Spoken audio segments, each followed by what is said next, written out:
talking about? We're talking about spiders, and we're talking about pervitin', and we're talking about Bigfoot. I'm here to tell you where he's been. They call me Mr. Gulley. I'm here to save the day. They call me Mr. Gulley, and I'm gonna lead the way. They call me Mr. Gulley. I'm here to save the day. They call me Mr. Gulley, and I'm gonna lead the way. Here we go now. I'm talking about Mr. Gulley, and you don't know where he's been. Oh no, he's been right in your alley. Well, I'm Mr. Gulley, yes I am. So what we talking about? We're talking about spiders, and we're talking about pervitin', and we're talking about Bigfoot. I'm here to tell you where he's been. They call me Mr. Gulley. I'm here to save the day. They call me Mr. Gulley, and I'm gonna lead the way. They call me Mr. Gulley. I'm here to save the day. They call me Mr. Gulley, and I'm gonna lead the way.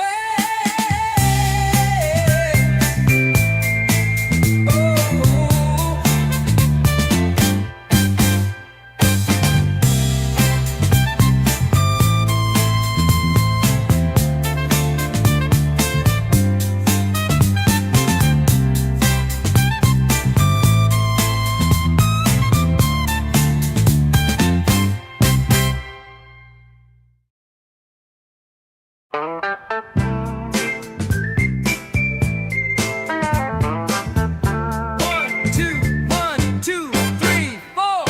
They call me Mr. Gulley.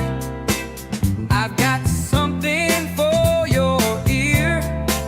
Now it might sound kind of funny, but I'll make it very clear. So what we talking about? We're talking about spiders, and we're talking about pervitin', and we're talking about Bigfoot. I'm here to tell you where he's been. They call me Mr. Gulley. I'm here to save the day. They call me Mr. Gulley, and I'm gonna lead the way. They call me Mr. Gulley. I'm here to save the day. They call me Mr. Gulley, and I'm gonna lead the way. Here we go now.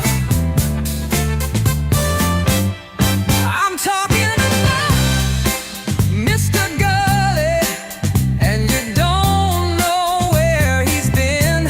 Oh no, he's been right in your alley. Well, I'm Mr. Gulley, yes I am. So what we talking about? We're talking about spiders, and we're talking about pervitin', and we're talking about Bigfoot. I'm here to tell you where he's been. They call me Mr. Gulley. I'm here to save the day. They call me Mr. Gulley, and I'm gonna lead the way. They call me Mr. Gulley. I'm here to save the day. They call me Mr. Gulley, and I'm gonna lead the way.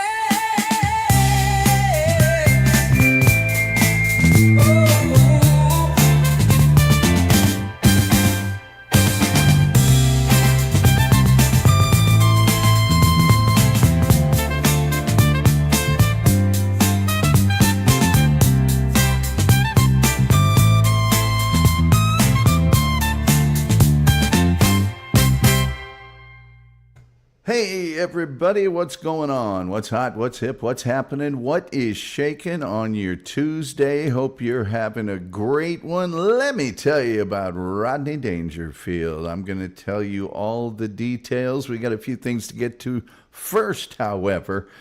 Number one is, man, oh man, I'm not going to be able to sleep tonight. You know why? Oh, I'll tell you why. Tomorrow night, on this very program, we will have the one and only Miss Ruta Lee. I can't beg you enough. Please wake the kids, phone the neighbors, tell them to be here as we talk to this amazing, legendary, one-of-a-kind Hollywood actress who will have stories that will beguile and entertain you like none other. Like none other. Now, please like, share, subscribe, retweet, notification bell, do all those free things, absolutely free things that you can do that don't cost you a penny, especially the likes and subscribes. Won't cost you a cent. We also have super chats and memberships. We love it when you take advantage of those because, they help us pay the bills around here. And then last but not least, you'll see in the begging bar, that's where I beg you to do things for me. There it'll tell you how to turn on those gifted memberships. Many times we have very kind-hearted, very philanthropic people that will gift you a membership to this very program, unlocking that members-only exclusive content that gets you all the stuff that I'm scared to say out in the open on the internet, except for this past Sunday when I covered in great detail the entire career of Ruta Lee. We won't have but 45 minutes or so with her tomorrow, and therefore the whole thing's laid out there for you. If you want to do your homework, that's where to find it, as well as lots of other things. So in a second, we're going to get to Rodney Dangerfield for you from the top to the bottom. We've got a few things to cover here first, though, and that is, of course, your comments. Gilman says, hey, Tom, the flooding in Kentucky is devastating. Some rural Kentuckians have lost everything. Positive vibes for the Commonwealth of Kentucky, please and thank you. Gilman, in honor of you and you only, I'm going to tell you something. Normally, we native Hoosiers take a dim view of Kentucky. I think the feeling is mutual.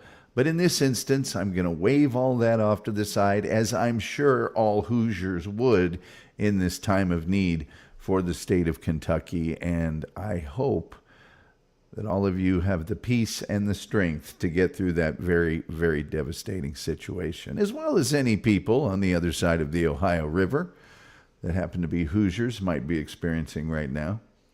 I'm a Texan by choice, a Hoosier by birth. The legendary, the one and only roller skater Texas girl is here. I'm still working on trying to get that piece of video. Roller skater Texas girl, my email is in the description of this program if you want to send it to me. She says, woohoo, looking forward to this show. I loved Rodney. My favorite joke was, hey, nobody was home. Yeah, nobody home. And I said, we'll try to do justice to Rodney. Good to see you. And she responds with a you too, Tom, and then a staggering array of appropriate emojis. Doopa-doopa-doo is here. She's sending out positive vibes to Gilman and the state of Kentucky. People saying hi, and that's Doopa-doo's way. She's very, very warm and friendly to everyone. And we do, of course, have the most cheerful chat room on the internet, as verified by independent sources.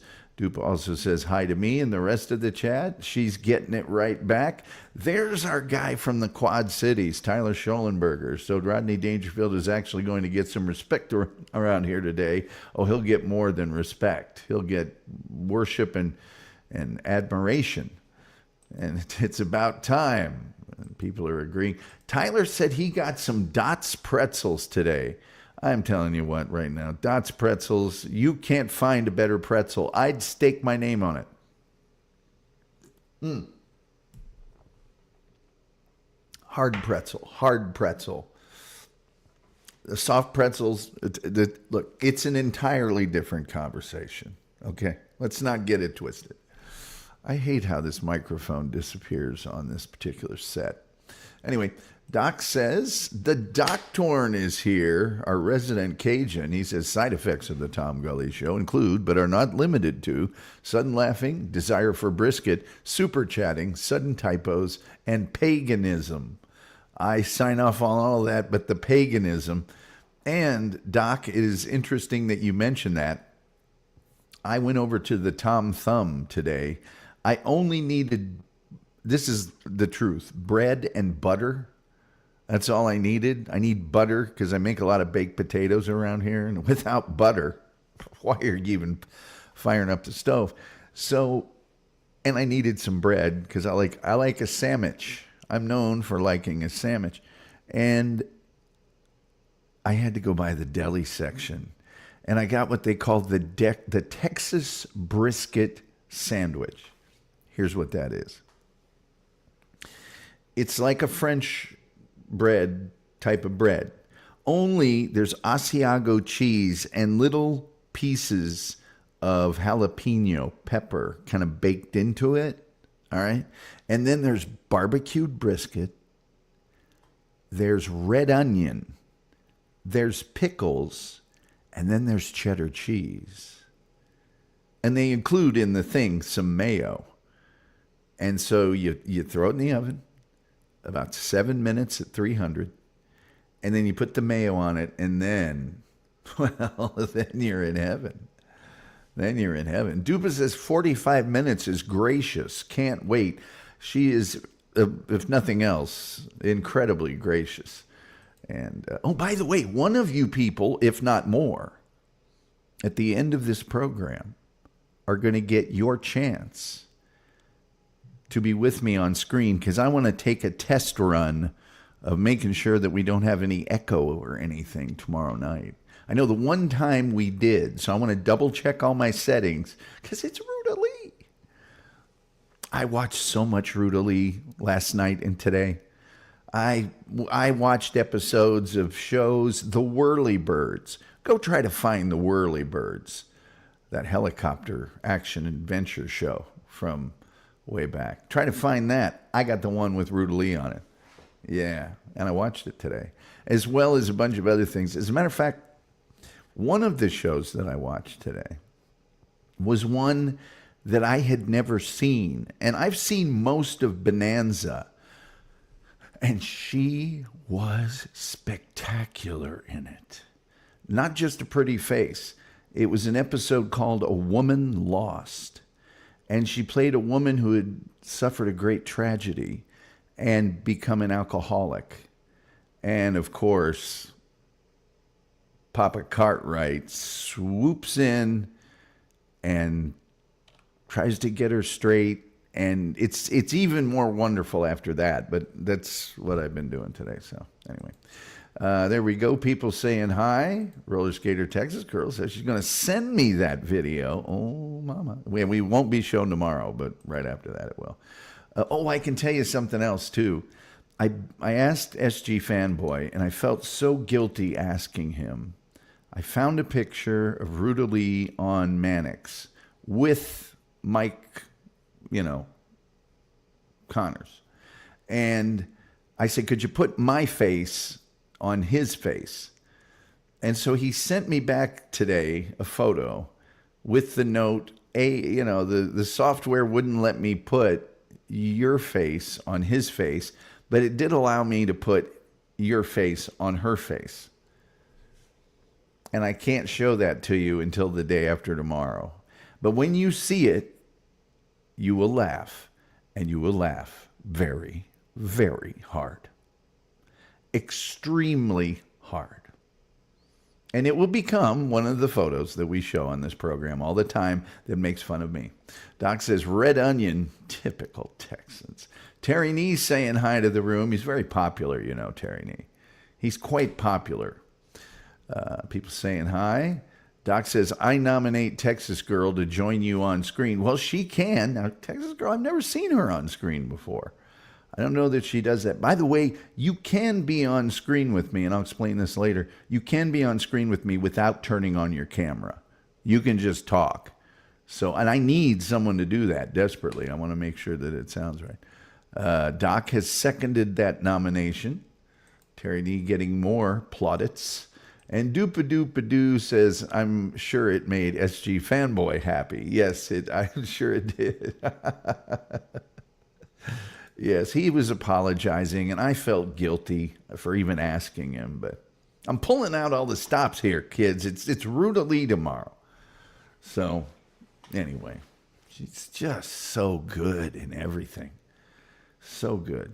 Anyway, let me tell you about Rodney Dangerfield. Now, even calling him Rodney Dangerfield, well, it's a bit of a misnomer, you see, because Rodney Dangerfield was actually born Jacob Cohen, and then he became legally Jack Roy. But he used the stage name Rodney Dangerfield, and you, of course, know who he was and what he did if you walk the earth. See, now there's the guy right there that I'm expecting maybe will help us out at the end of the show. I'm going to put the StreamYard link in the chat at the end of the show. Doc Torrance says maybe Thor keeps SG and Diana strong. Roller skater, Texas girl, you're very kind, but I stay in the background. I appreciate your offer. Well, somebody's got to do it because I got to make sure the sound is perfect for this show tomorrow. I don't want to look like a real jerk bringing Ruta Lee on tomorrow. People are just saying hi all over the place. Anyway, Rodney Dangerfield, and this was at the Wolf's behest, by the way. This was at his request. Obviously, a great American stand-up comedian. He was an actor, a screenwriter, a producer. He was known, of course, for self-deprecating one-liner humor and, of course, the catchphrase, I don't get no respect. Hey, I don't get, you know what I tell you? No respect. No respect at all. And his monologues on that theme. He started out working as a stand-up comic at the Fantasy Lounge in New York City, and his act grew in popularity as he became a mainstay on late-night talk shows throughout the 60s and 70s, eventually developing into a headlining act in Las Vegas on the casino circuit. And then, of course, all the movies that we've come to love. And over his career, he released 7 comedy albums, won a Grammy for one of them. I'll tell you about it in just a second. He received a star on the Hollywood Walk of Fame in 2002, and then, of course, health problems shortly thereafter. Rodney was born Jacob Cohen in the village of Babylon, New York, on November 22nd, 1921. He was the son of Jewish parents Dorothy Teitelbaum and the vaudevillian performer Philip Cohen, and Philip Cohen's stage name was Phil Roy. His mother was born in Hungary. Philip Cohen was rarely home. His son normally only saw him twice a year. Late in life, Cohen begged for and received the forgiveness of Rodney Dangerfield. Cohen's mother was reportedly emotionally distant for most of his childhood and didn't show signs of affections toward her son. In an interview with Howard Stern on May 25th, 2004, Dangerfield told him that, his mom wasn't that nice to him. After the family was abandoned by their father, his mother moved him and his sister to Kew Gardens, Queens, where Dangerfield attended Richmond Hill High School, graduating in 1939. And to support himself and his family, he delivered groceries and sold newspapers and ice cream at the beach. And that's when things began to change. At the age of 15, he began to write for stand-up comedians while performing at the Novell, a former resort in Ellenville, New York. Then, at the age of 19, he legally changed his name to Jack Roy. That's the name he legally kept for the rest of his life, and it was based on his father's stage name of Phil Roy. He struggled financially. I mean, it was tough for 9 years. At one point, performing as a singing waiter until he was fired, and then took a job selling aluminum siding in the mid-50s to support his wife and family. He later said he was so little known that when he gave up show business, I was the only one that knew I quit. In the early 60s, he started reviving his career as an entertainer. Still working as a salesman by day, he went back to the stage and he started performing at hotels in the Catskill Mountains. But he still wasn't very successful. He fell into debt, about $20,000 by his own estimate, and he couldn't get booked anywhere. He later joked, I played one club. It was so far out, my act was reviewed in Field and Stream. Dangerfield came to realize that what he lacked was an image, a well-defined on-stage persona that audiences could relate to, one that would distinguish him from other comics. And after being told no, get out of here, by some premier comedy venues, he returned home, where he began to develop this character for whom absolutely nothing goes right. He took the name Rodney Dangerfield from an episode of the Jack Benny radio program in 1941. The name was simply referenced as an actor who Jack had invited to his upcoming Christmas party. And Mary Livingston had never heard of this actor. The name surfaces again in the December 15th, 1946 episode as a quote-unquote movie star on Jack's Christmas card list. The name was also used by Ricky Nelson in a 1962 episode of The Adventures of Ozzie and Harriet. He used it as a phony name for a blind date. I see that there are some people that are beguiling me. Yeah, that's right. I said beguiling me in the chat. Why don't we get to some more of these chats? I see that someone may have sent me a photo.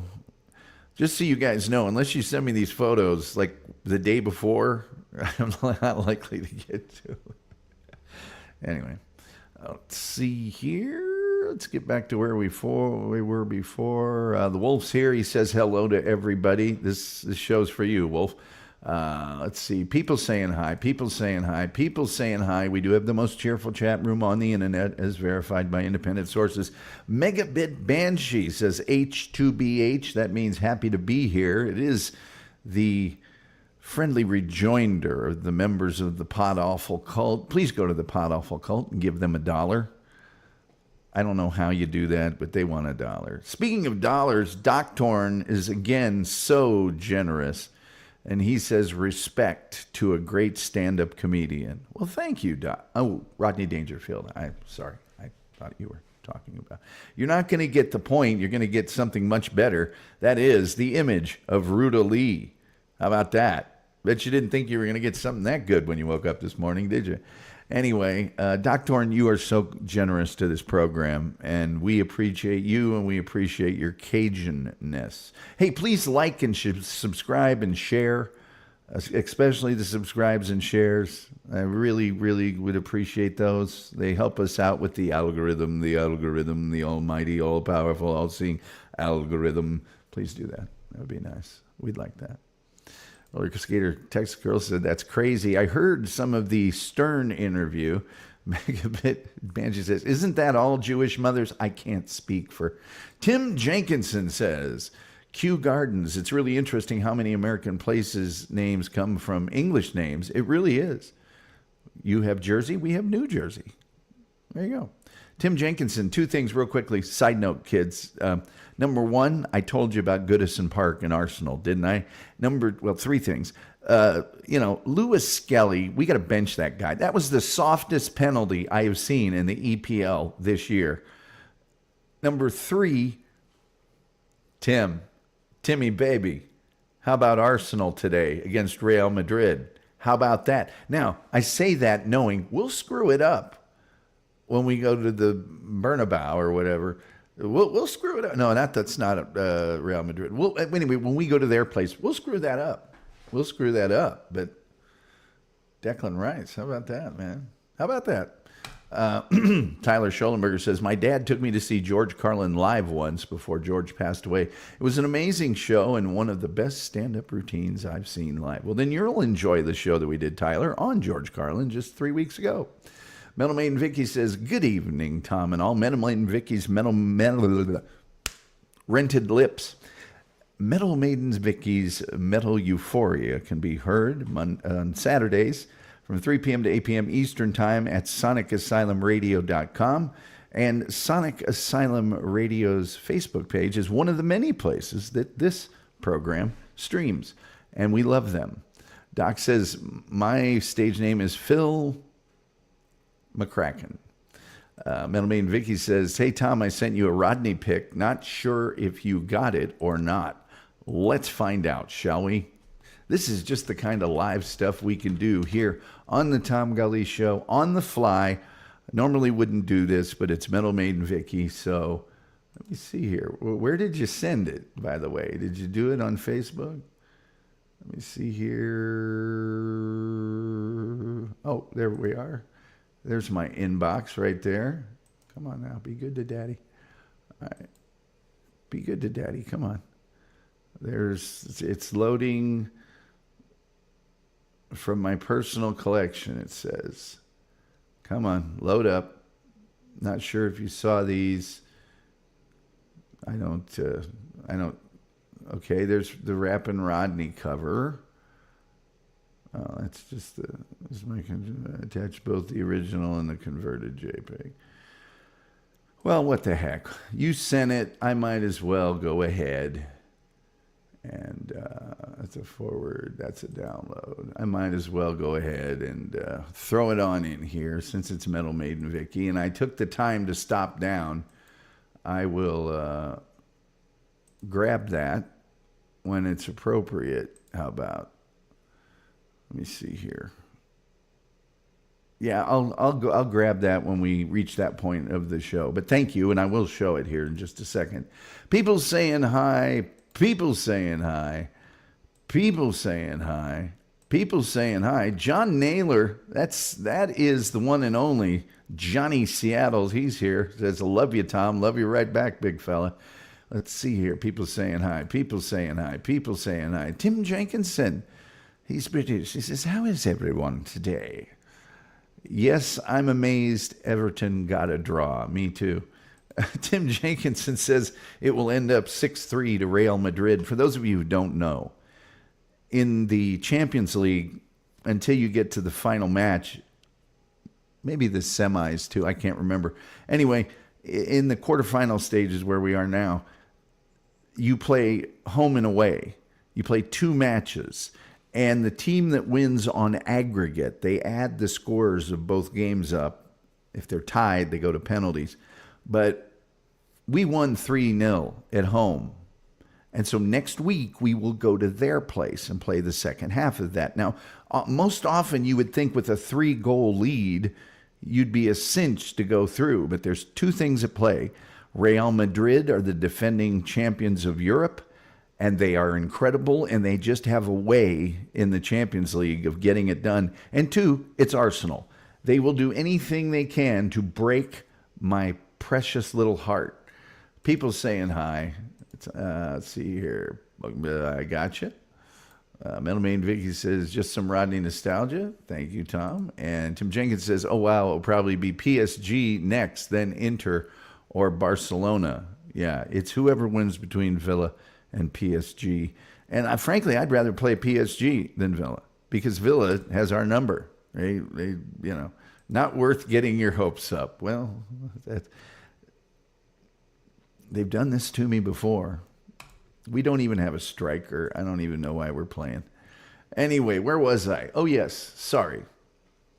Dangerfield reached national prominence appearing on the Ed Sullivan Show in March of 1967. And that appearance was, like many of the people on Ed Sullivan, it just catapulted him. He soon began headlining shows in Las Vegas and continued making frequent appearances, not just on the Ed Sullivan Show. He became a regular on the Dean Martin Show, and he appeared on the Tonight Show with Johnny Carson, the real Tonight Show, more than 70 times. In 1969, Dangerfield teamed up with Anthony Bavacqua to build the Dangerfield's Comedy Club in New York City, a venue where he could perform on a regular basis without having to constantly travel. Now, that club remained in continuous operation until October 14th, 2020, when I assume COVID had something to do with its closing. Dangerfield's was the venue for several HBO comedy specials starring such stand-up comics as Jerry Seinfeld, Jim Carrey, Tim Allen, Roseanne Barr, Jeff Foxworthy, Sam Kinison, Bill Hicks, Rita Rudner, Andrew Dice Clay, Louis Anderson, Dom Herrera, and Bob Saget. And I think some of those were what were called young comedian specials. And even if they weren't, Rodney Dangerfield was legendary for giving young comics a break and giving them advice, really, really, really good advice. He was very kind to fellow comedians, perhaps thinking back on the times when he was struggling at the beginning of his career. In 1978, Rodney Dangerfield was invited to be the keynote speaker at Harvard University's Class Day, an annual ceremony for seniors the day before commencement. In 1980, his stand-up comedy album, No Respect, won a Grammy. One of his TV specials featured a musical number, and I gotta download this now. Hold on, let me get it. She just sent it to me. Hold on. Let me see if I can do it. Hold on, I'm trying to do this and make it seem flowing and perfect and wonderful. Here we go. Pretend there wasn't a pause. One of his TV specials featured a musical number in this photo, courtesy of the Metal Maiden Vicky photo collection. Featured a musical number, Rappin' Rodney, which appeared on his 1983 follow-up album, Rappin' Rodney.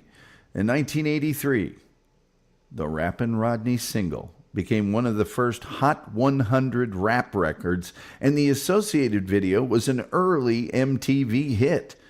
The video featured cameo appearances by Don Novello. You know him better as Father Guido Sarducci. And he was performing The Last Rites while munching on Rodney's last meal of fast food in a styrofoam container. Plus Pat Benatar as a masked executioner pulling a hangman's knot.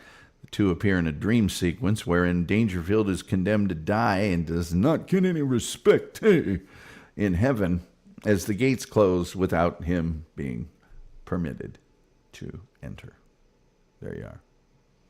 Though his acting career had begun much earlier in the obscure movie called The Projectionist in 1971, Dangerfield's film career took off in the early 1980s when he began acting in hit comedy movies. He was a tremendously large movie star.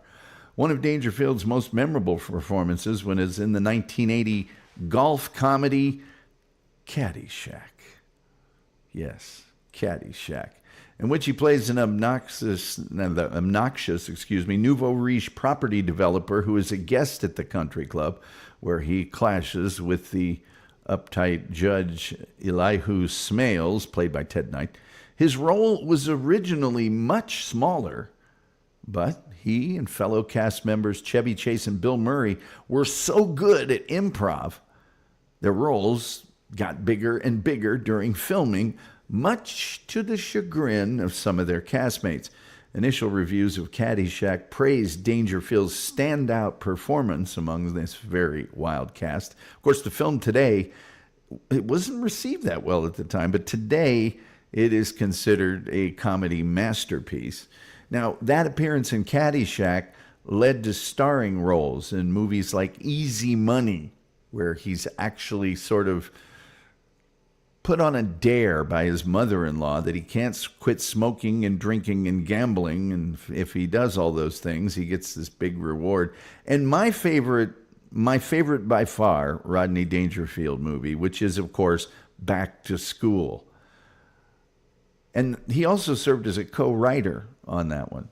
Now, unlike his stand-up persona, his comedy film characters were successful, confident, and generally popular despite being characteristically loud and detested by the wealthy elite. Throughout the 1980s, Dangerfield also appeared in a series of commercials for Miller Lite beer, including one in which various celebrities who had appeared in the ads were holding a bowling match. Score tied. The bearded Ben Davidson, and I'm only mentioning that because the wolf is here, told Rodney, "All we need is one pin, Rodney." Dangerfield's ball went down the lane and bounced perpendicularly off the head pin, landing in the gutter without knocking down any of the pins. He also appeared in the endings of Billy Joel's music video of Tell Her About It and Lionel Richie's video of Dancing on the Ceiling. Now, Billy Joel's music video of Tell Her About It was, I think, what was the name of Billy Joel's band in that? It was Billy and the Imperials or something like that. So he comes out and he does Tell Her About It. And it was on the Ed Sullivan Show in that sort of mythical world of that video. And at the very end, Rodney Dangerfield is like, hey, is it my turn? Am I going on? Which makes sense because he was actually on the Ed Sullivan Show. In 1990, Dangerfield was involved in this really interesting unsold pilot for NBC, and it was called Where's Rodney? And the show starred this sort of teen actor sensation named Jared Rushton, who was also named Rodney, but he could summon Rodney Dangerfield whenever he needed guidance about his life. In a change of pace from the comedy persona that made him famous, he played, and this was a brilliant performance, by the way, he played an abusive father in Natural Born Killers, in a scene for which he rewrote or wrote all of his own lines. Rodney Dangerfield was actually rejected for membership in the Motion Picture Academy in 1995 by the head of the Academy's Actors Section, Roddy McDowell. And I really wanted to get to the bottom of that story because Roddy McDowell, by all accounts, was a very warm and friendly person, and I don't know why he would reject Dangerfield. After fan protests, the Academy reconsidered, but then Dangerfield refused to accept membership. In March of 1995, get this, Rodney Dangerfield was the first celebrity to personally own a website and create content for it. He interacted with fans who visited his site via this email link, often surprising people with a reply. By 1996, Dangerfield's website proved to be such a hit that he made Website Magazine's list of the 100 most influential people on the web. He appeared in lots of other places. Dangerfield appeared in Burns Baby Burns, an episode of the animated TV series The Simpsons, in which he played Mr. Burns' son, Larry Burns, a character who is essentially a parody of Dangerfield's on-stage persona. He also appeared as himself in an episode of Home Improvement. He appears in the 2000 Adam Sandler film Little Nicky, playing Lucifer, father of Satan, Harvey Keitel, and grandfather of Little Nicky. Dangerfield was recognized by the Smithsonian Institution, which has displayed one of his trademark white suits and red ties, white shirts, and red ties. When he was handing the shirt to the museum's curator, Rodney joked, I have a feeling you're going to use this to clean Lindbergh's plane. Hey, I'll tell you. I'm not doing a really good Rodney today. I'm sorry. Dangerfield played an important role in comedian Jim Carrey's rise to stardom.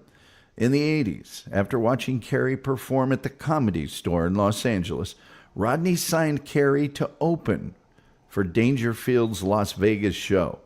The two toured together for about 2 more years.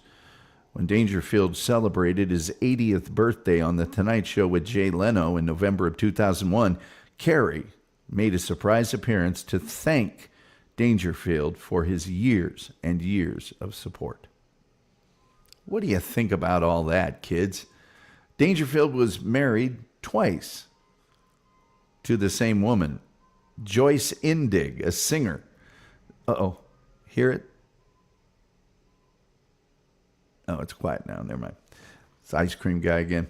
They married on October 3rd, 1951, divorced in 1961, remarried in 1963, and then divorced again in 1970, although Rodney lived largely separated from his family. Together, the couple had 2 children. From 1993 until his death, Dangerfield was married to Joan Child, who he met in 1983 at a flower shop she owned in Santa Monica, California. At the time of a People magazine article on Dangerfield in 1980, he was sharing an apartment on Manhattan's Upper East Side with a housekeeper, his poodle Kino, and his closest friend of 30 years. And if you were paying attention just a few shows ago, you'll recognize this name.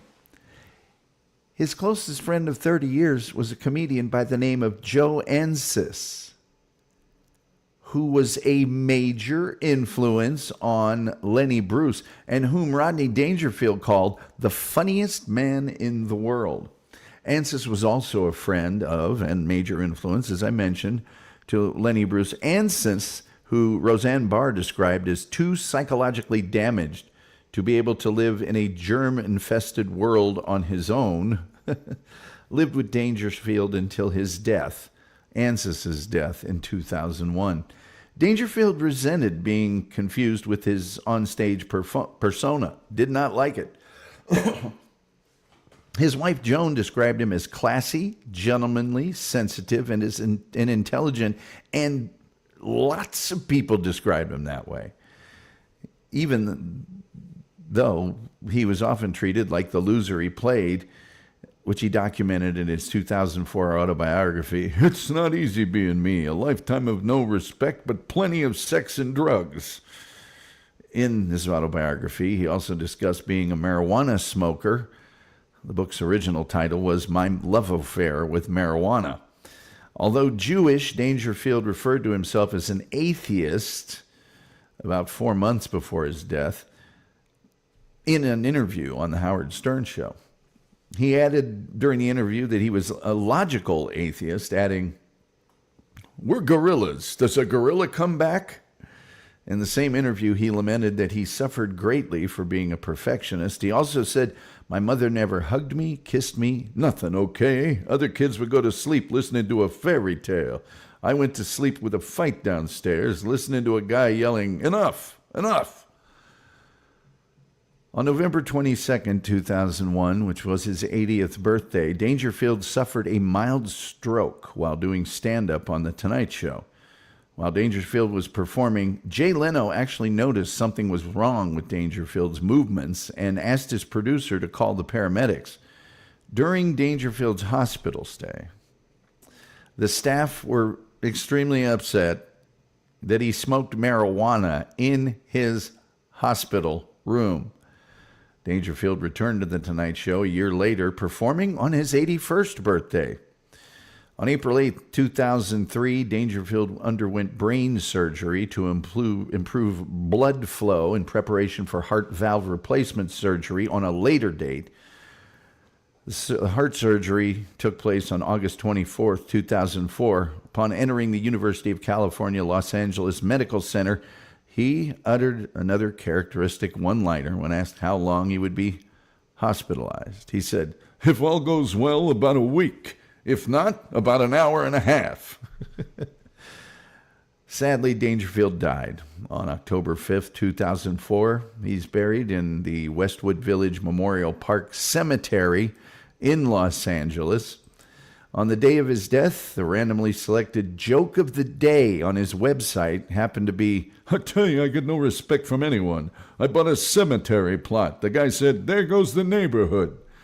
Well, this led his wife, Joan Dangerfield, to choose "There Goes the Neighborhood" as the epitaph on his headstone, which has become so well known it's been used as a New York Times crossword puzzle clue. And there you see it right before you. Dangerfield's widow held an event in which the word respect had been emblazoned in the sky, while each guest was given a live monarch butterfly for a butterfly release ceremony led by Farrah Fawcett. Now, Rodney Dangerfield's impact in the world is incalculable. He really, really left a mark. UCLA's Division of Neurosurgery named a suite of operating rooms after him and gave him the Rodney Respect Award, which his widow presented to Jay Leno on October 20th, 2005. It was presented on behalf of the David Geffen School of Medicine at UCLA at their 2005 Visionary Ball. This Rodney Respect Award has been given to many other people, including Tim Allen, Jim Carrey, of course, Louis Anderson, Bob Saget, Chelsea Handler, Chuck Lorre, the producer of Two and a Half Men and other very successful sitcoms, Kelsey Grammer, Brad Garrett, John Lovitz, Jimmy Fallon, Whitney Cummings, and Ken Jeong. In memoriam, Saturday Night Live ran a short sketch of Dangerfield, played by Darrell Hammond, at the gates of heaven. St. Peter mentions that he heard Dangerfield got no respect in life, which prompts Dangerfield to spew an entire string of his famous one-liners. After he's done, he asks St. Peter why he was so interested, and St. Peter replies, "I just wanted to hear those jokes one more time," and waves him into heaven, prompting Dangerfield to joyfully declare, "Finally, a little respect." An October 26, 2004 episode of George Lopez was dedicated to the memory of Dangerfield. On September 10th, 2006, Comedy Central's Legends, Rodney Dangerfield, commemorated his life and legacy. Featured comedians included Adam Sandler, Chris Rock, Jay Leno, Ray Romano, Roseanne Barr, Jerry Seinfeld, Bob Saget, Jerry Stiller, Kevin Kline, and Jeff Foxworthy. In 2007, a Rodney Dangerfield tattoo was among the most popular celebrity tattoos in the United States. The official Rodney Dangerfield website was nominated for a Webby Award after it was relaunched by his widow, Joan Dangerfield, on what would have been his 92nd birthday. Since then, Dangerfield has been honored with 2 additional Webby Award nominations and 1 win. I had a hand in a Webby Award. Don't kid yourself. At any rate, Rodney had quite a few albums, quite a few comedy specials. He won many awards. He won a Grammy Award. He won the UCLA Jack Benny Award for outstanding contribution in the field of entertainment. He won an AGVA Award as Male Comedy Star of the Year in 1991. He won an American Comedy Award for Creative Achievement. He won his way onto the Hollywood Walk of Fame in 2002. He won a Commie Award, which isn't what you think it is. It's for comedy. And he won their Lifetime Achievement Award in 2003. And as I mentioned, he did win a Webby Award in 2019, not that long ago, called the People's Voice Event Website. So there you go. That's all I can really tell you about the late, great Mr. Rodney Dangerfield. Now let's get to some of your comments. And I'm going to put the link in the chat and see if I can make sure that everything's ready for Ruta Lee tomorrow. And I can't tell you how much I am looking forward to that. Let's see. Doc Torn says, "The Iceman?" I don't know. Metalman Vicky says, "Yes, love Rodney Dangerfield's Young Comedian specials. That's where I first saw Bobby Collins, who's one of the funniest people I've ever seen live." Tim Jenkins says he looks like Brendan Fraser. Just a little bit. Metalman Vicky says, "That is a picture of my actual 45 record." Well there, Metalman Vicky for the win. Yes, she bought it back in the day. People are laughing at Doc Torn. Megabit Man, she says, "Let's hear your Sam Kinison impersonation." Well, Mr. Helper, I didn't know you wanted to get in on the conversation. Let's see. Got bigger and bigger. That's what she said. She did. He was so great in Caddyshack and Back to School. Lister Fiend says Rodney was the king. He certainly was. Metalman Vicky says the Triple Lindy. Oh, God, you got to love the Triple Lindy. Gotta love the Triple Lindy. I remember Back to School, great movie. Couldn't stop laughing. He keeps asking Sally Kellerman out, and she says, "I can't do it that night. I've got class." He goes, "Well, then call me when you have no class." Anyway, Roller Skater, Texas Girl with a Smile. Doc says his role in Little Nicky has always been my favorite. Doc says, "Happy birthday. Here's a stroke." Oh, come on. R.I.P. Rodney. And roller skater Texas girl loves her some Farrah Fawcett. Doc Torn says, I heard a rumor it stormed the day he passed, as if the gods mourned him. H.C. Frick, haven't seen you in a while around here, son. Let me tell you about Kelsey Grammer, would be a wild one. Yes, actually, Kelsey, I'm going to write that down because Kelsey Grammer has had quite the life. His ex-wife, this is a long story, his ex-wife, there used to be a show called The Grind or something on MTV, and it was basically just a big dance club, and there was this really gorgeous blonde on it that I mean, that's the only reason I watched that show. And I think he ended up marrying her. I don't think it ended well. Tyler Schollenberger says, while you're on comedians, Robin Williams, Bernie Mac, and Don Rickles would also be good episodes. 2 of those are on the list. I'll put the third one on there for you, Tyler. Oh, my goodness. Celebrity in the house. Jesse P.S. from Pod Awful is here. H2BH to you. And again, for the second time, I didn't know you would be here, but I did tell people earlier, yes, give this man $1 somehow. Don't give it to me. Give it to him. Let me tell you about the level of respect that I feel as though I am deserved but have yet to receive. I think you get enough respect now. You have a cult. Dude, you have a cult. The Pod Awful cult. I don't have a cult.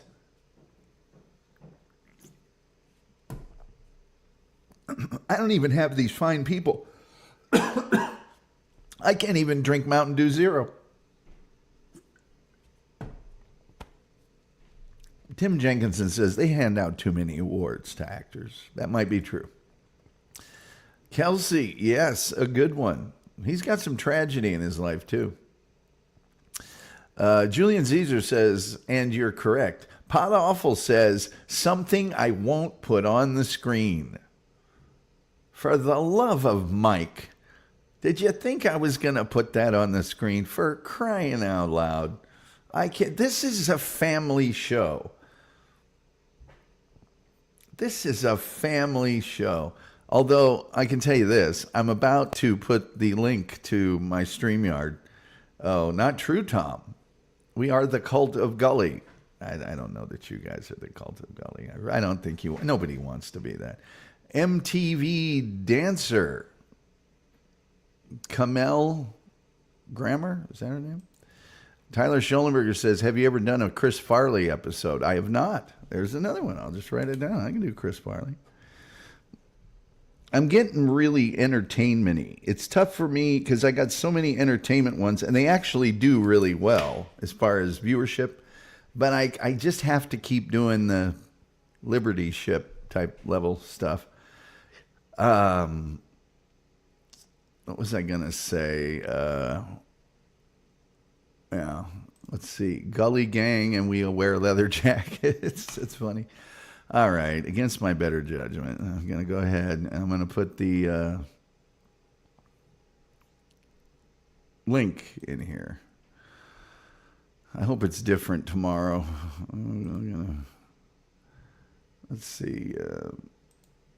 Kelsey's ex is come out from RHOBH. I have no idea what that is. So, take my wife, please. That's Henny Youngman.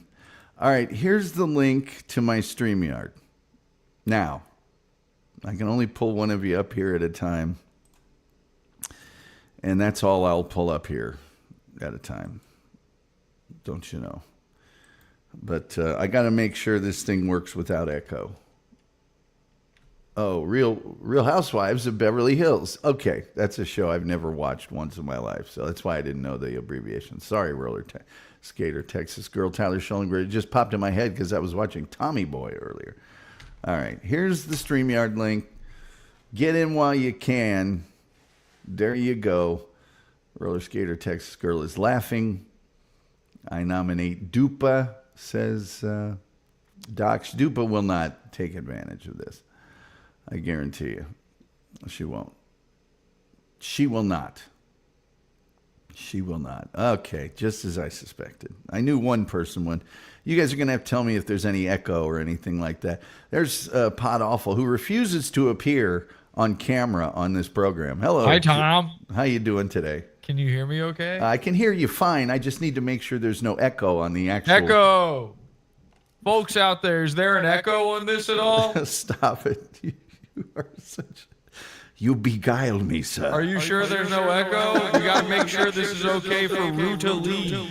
You do. You do have to make sure. You're going to ruin my Ruta Lee love and fascination, aren't you? How would I do that? I don't even know who that is. She's an old lady? She is an older person, yes. Okay. Well, that's fine for you to love her. You're, you know, an old fella yourself. Yes. Well, that's fine for you to love her. You're, you know. I'm hearing an echo. I'm hearing myself Hold back, on. Tom. What's happening? Well, that's fine for you to love her. Echo, hello? What's happening? I'm hearing an echo. I'm hearing myself back, Tom. What's happening? I don't know. What is going on? I don't know. Are you doing stuff? I'm honestly no. It's because you're playing your phone right next to your microphone, so it's looping. What is going on? I don't know. Are you doing stuff? I'm honestly no. It's because you're playing your You're right. phone right next to your. Yeah. Okay. All right. Done doing that now. See? Okay. We're good. Ruta Lee. Yes. Ruta Now, Lee. what was she the star of? Well, she was in Seven Brides for Seven Brothers. She was in Witness for the Prosecution. She was in Funny Face and many other films. She was also in hundreds of episodic television shows. You ever beat off to her? That's a terrible question to ask a boy. You're not a boy, so I guess you can answer. I am at heart. I am a boy at heart. And that's why you're inviting her on, huh? I'm inviting her on because she's got great stories. I bet she's got a few great other things. She too, actually called up Nikita Khrushchev to get her cousin released from an internment camp in Russia back in the old days. Wow. And she's done many other like amazing things. She was in a movie with the Rat Pack, and she was the female star of it called Sergeants 3. She was in countless episodes of Bonanza, Wagon Train. You know, let me just pull up her thing. You think she ever seen Rodney Dangerfield hang dong? I highly doubt that. Because he used to. But What he would do is Thank you for asking. he'd wear a loose robe, and he'd answer the door. You know, you'd knock on his trailer door. Now, You'd go where to are his you house. getting this? Other There's a than lot of stories about this. A lot of your- people have told this story. from your fevered memories? No. A lot of comedians have this same story of meeting. I am for the benefit of this family show that I do. I'm going to pretend that I am unaware of those stories. Well, and then he'd open up the door, and it'd be a full-on meat market. His organ would be on display. I heard that like the last time Norm saw him, he came to his apartment or something, and Rodney was, smoking a big joint, which Rodney was known for. And he was showing off his big joint too. But he said something to him. It was like the last thing that he said to him, which was really super funny. Actually, Ruta Lee is in like this cult film that was like shot. It was a sci-fi movie in '67, and they didn't have enough money to finish it. And then they got like some like just people in spacesuits, not the original actors, and finished it in 1972. It's a lot What's of. it called? It's called Doomsday Machine. And Sounds then, like a good one. so Ruta Lee was in Adventures of Superman, Burns and Allen, Alfred Hitchcock Presents, Dragnet, Highway Patrol, Maverick, Man with a Camera, which was Charles Bronson's TV show, Sugarfoot, which you probably don't remember. It was a show that rotated with Cheyenne and Bronco. Gunsmoke, 2 times. 77 Sunset Strip, 5 times. Perry Mason, 5 times. The Restless Gun, Peter Gunn, Richard Diamond, Bat Masterson. Dick Masterson's brother. Yes, Bat. Wagon Train twice. Hawaiian Eye, which was a cousin to 77 Sunset Strip and Bourbon Street Beat. They were all sort of existed in the same universe. Zane Grey Theater, Laramie, Gunsmoke. I mentioned Cheyenne, mentioned Rawhide, The Andy Griffith Show twice, Bonanza. God damn, is there anything this old bag didn't do? That's just it. Twilight. She's in a really famous episode of the Twilight Zone. Twilight Zone one? fans. It's called A Short Drink from a Certain Fountain. Of course. It's the one. The Fountain of Youth one. Yeah, I know. Yes. One Yes. Yes. Where she's the gold digger and the old guy takes the drink and and they're the same age and everything's great. And then he goes to sleep and he's a toddler. Yes. And yeah. The Fugitive, she's in the very best episode for my money of The Fugitive called Angels Travel on Lonely Roads. It's a two-parter. Burke's Law, Gomer Pyle, The Wild Wild West twice, The Lucy Show, Mannix, Ironside. Wicked Wild Wild West, Jim West, Desperado, Rough Rider. No, you don't want none of this. Six gunning this brother, running this Buffalo Soldier. Look, it's like I told you. Guess what, man? I forgot to mention this to you because I know this will be of great interest. Guess who plays a role in Doomsday Machine? Casey Kasem. Oh, really? Yes. I saw him pop up and I thought of you immediately. You know how much I love it when you do Casey Kasem. It fills me with such joy. That's why I won't do it right now. I know. You don't have to. The times you've done it are more joy than I ever expected. Marcus Welby, MD, Love American Style, The Mod Squad, Match Game. She was the co-hostess on High Roller. Mork and Mindy, Three's Company, Vegas, Fantasy Island, Simon and Simon, Chips. Come on, man. First and 10. It sounds like she was in every show. The Love Boat, Benson. Come on. Jake and the Fat Man, Charles and Charles, Murder, She Wrote, Say by the Bell, Roseanne. Who did she play in Roseanne? In Roseanne, she played Joyce. Oh, of course. Remember when Roseanne's mother comes out as being a lesbian? Yeah.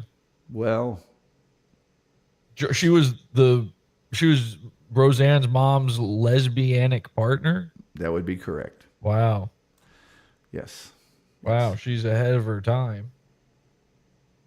Yes, of course. She's very ahead of her time. You think? Ask her if she ever actually did any lesbian stuff too. I'm not going to ask her that. I know that she didn't. She was married to the same man for Doesn't mean she never experimented. Almost 50 years. They had lesbians back then. I know, but I would never ask her that question. She was in a show about being a lesbian. What's the problem? Did you think? Well, she was in a show where she was the wife of a guy that drank a youth potion. I'm not going to ask her if that actually happened to her. You should ask her if she ever wishes that was real. No, I'm not going to ask her that. I already have my questions prepared, Jesse. That's not one of the questions. Do you want to practice them on me? No. Give me one. No. One question. How are you today? You're going to lead with that? That's boring. No, it'll be the last question I ask her. That's a really weird last question. The last question. Hey, you want to know a little secret about myself and Ruta Lee? Oh my God, Tom, you dog. We have the same birthday. Oh, that's not really a secret, is it? Well, it'll be a secret to most people. I know when your birthday is. I know you know, but you didn't know when hers was. I could have looked that up easily, I feel. You could have looked it up, but you wouldn't have known unless I just mentioned it. That's the thing about it. A secret. I mean. It's a secret that only I knew until now. Well, now I know when her birthday is because I know when yours is. Well, I know. And same year, too, huh? I told you the secret. Well, not that far apart, actually. Let's see here. People are talking about Rodney Dangerfield. Oh, wow. I can't bring you up right now. Virgo, you do not want to be brought up right now. Why? Because Why? What's wrong with Virgo? Nothing's wrong with Virgo. Then why don't you want to bring Virgo up? Because I want this show to be able to be seen by people at a later date. Okay, well. This is Virgo. She says hi to everybody. Why is Virgo like a really disgusting person or something? No, she's wonderful. But you'll start asking those questions that you ask, and you'll make. I don't even know who that is. What You're gonna make it. You're gonna make it all pot awfully. What? Damn, I'm looking up Ruta Lee now. What a babe. Are you not kidding? Man, I'm telling you. Dang, if I was, 100 years older, the things I would do. She wouldn't let you do those things. Oh, I'd find a way. Stanley Cross says, putting the awful in pot awful, are we? Good one. Hey, yeah, you never heard that. When are you going to destroy the Dabbleverse?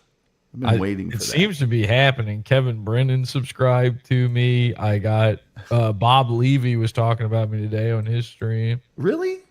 Yeah.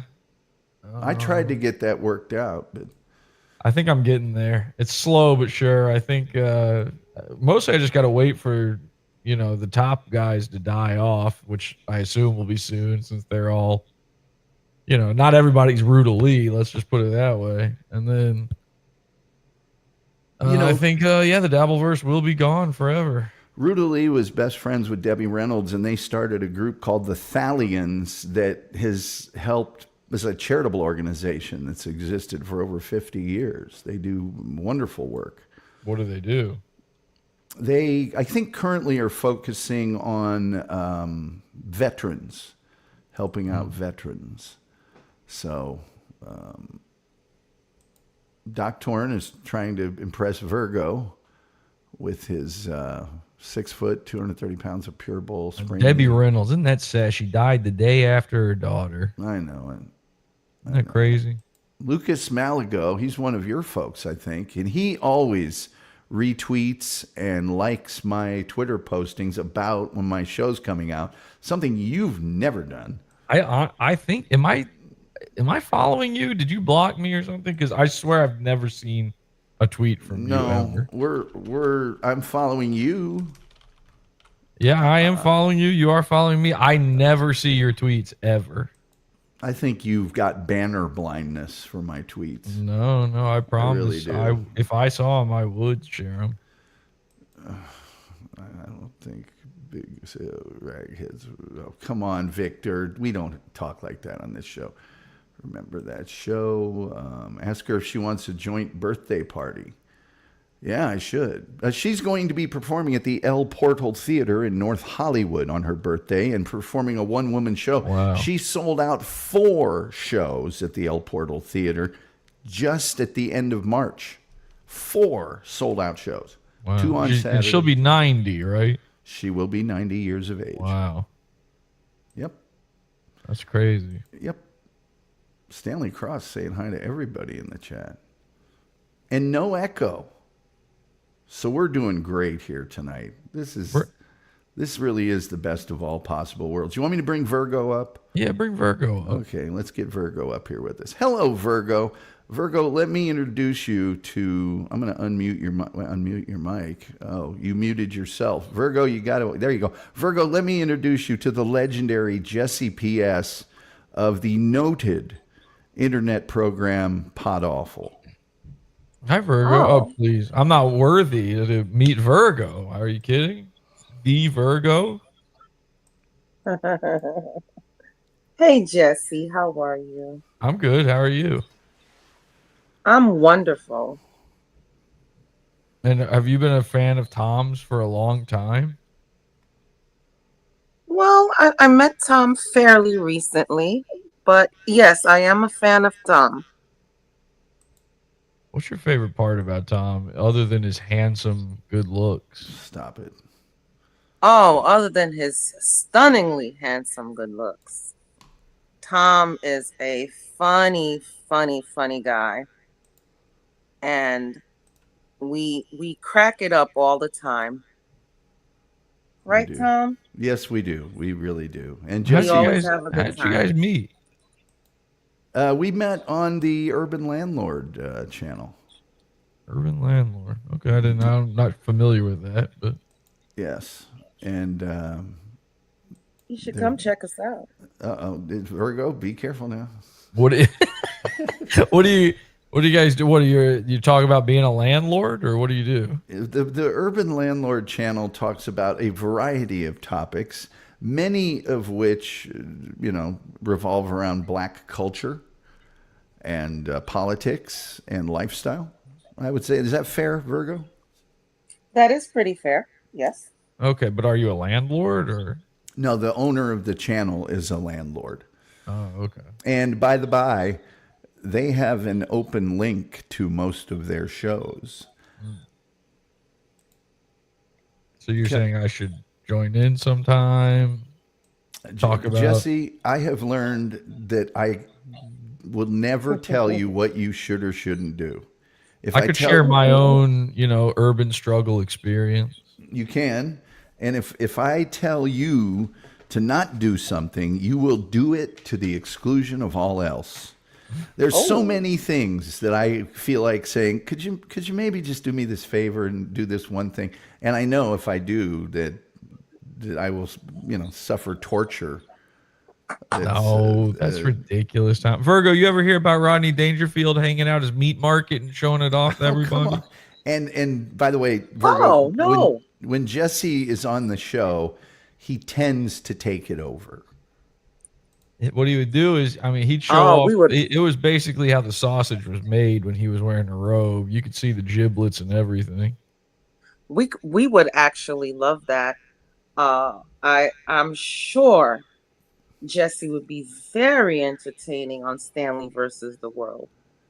Oh, what's Stanley versus? This is a whole nother show? What? Well, there are various shows on the Urban Landlord channel. Oh my gosh. One of Who's them, Stanley? Stanley is Stanley Cross. He's a former Navy officer who is extremely well read and has a certain way of debate. And extremely well hung. I didn't say that. I cannot refute your Rodney Dangerfield stories. I've never heard Rodney say that, by the way, but that is apparently the legend. Yeah. Well, a lot of people have that same story. A lot of people saw him.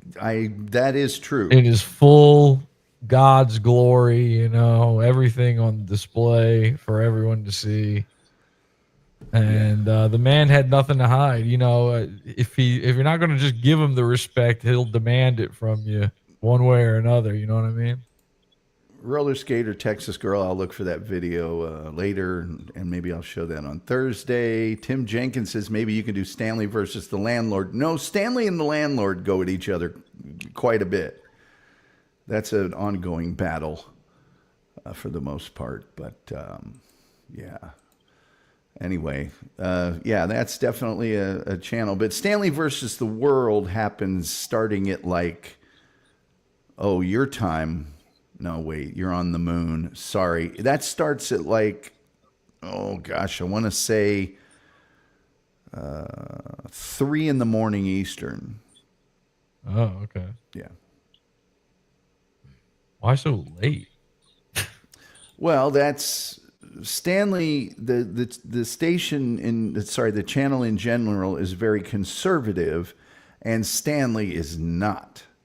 And so that's kind of the overnight, voice of dissent kind of show. Stanley is amazingly well read. He is a person that will demand that you answer his questions, and if not, he'll silence you and put you in the back. And he believes in Socratic thinking and all those sorts of things. Virgo, here's a question. Very brilliant. Virgo, here's a question I've asked Tom before. What do you think? Let's say tomorrow race war broke out. Who would win? Oh, you don't ever ask me that. Yeah, I did. No, I don't. I even remember your answer. But I won't say your answer until Virgo answers. I don't know. That's a tough one, Jesse. Everybody's in. Everyone's in where it's full on. Is this worldwide or just the United Worldwide, States? Worldwide. everybody's tapped. Oh, everybody? Oh, Yeah, okay. and alliances can be made, but somebody's got to be at the top of the pile by the end. How long does it last? Well, after seeing Wakanda 2, I think the Mexicans will win. That's actually, yeah, maybe. Hey, Kelvin, what'd you think of Arsenal today, buddy? Anyway, Tom said white. I did not say that. I'm sure Tom. if ever you asked, You didn't even hesitate. if ever you asked me that, I'm sure I'd He decline to didn't answer. even hesitate. He just said it. He loves seeing my face get red and the sweat trickle down. He the said front. it so fast. It's like he had thought about it for a long time. Stanley said Stanley would win. You know what? I'm sure. I'm assured that Stanley would win. Wow. Doc says who's ever the fastest. He's a will race win. of his own. Doc says whoever the fastest will win. That's how a race works. Shit. So black people. then, So Tom. like Jesse also has this fiction he's created that because I did a show on Pervitine, no. that I am fascinated with the National Socialist movement of the 1930s. That's not why you have brought that up. You're doing it right now, actually. I was heading you off at the pass. Virgo, every single time I have ever talked to this man, or even just been in the chat room to see a show of his, and I mean, this has been going on years now. He doesn't skip a beat. Every single time he finds a way to bring up Nazis. No, I didn't even bring him up just now. You did. Well, that's what you were intimating. You said National Socialist. That's I Nazi. said the National Socialist movement. I didn't even mention a that's country. Nazi's a slur for National Socialist. I wasn't aware of that. I'm glad that you brought that to the show today. This man knows everything about Hitler and the Third Reich. I don't know anything about that. All I know is about his Pervitine. It's all he talks about. It's crazy. I don't think he's a racist about Pervitine. He does have a morbid fascination with the war and death machine of Adolf Hitler. You know, the other night when you were messing with Mersch and I said Mersch headroom and you laughed, I really got a big kick out of that because it's hard to make you laugh. And then the next night you started talking about it. I didn't even get a thanks, Tom, or coined by me or nothing. It was just suddenly it was everything that happens in the cult belongs to Pod Awful. So well, I don't deny that. I'm just it would have been nice. I try to give it when it's natural, I try to give credit where it's due, but all things submitted through the cult are become property of I'm the not cult. saying you you obviously own it. I don't want it, but I thought just a little nice. You know why I didn't say anything else is because I shouldn't have even mentioned it at all because it was something I couldn't show in real time. So I was trying to quickly move back away from it. I got you. Every now and Mersch then, headroom was a good call though. every now and then I do something. I know it's even a stop clock is right twice a day kind of thing. I actually disagree with that. What, that a stop clock is right twice a day? Yeah, I don't believe the stop clock is right twice a day.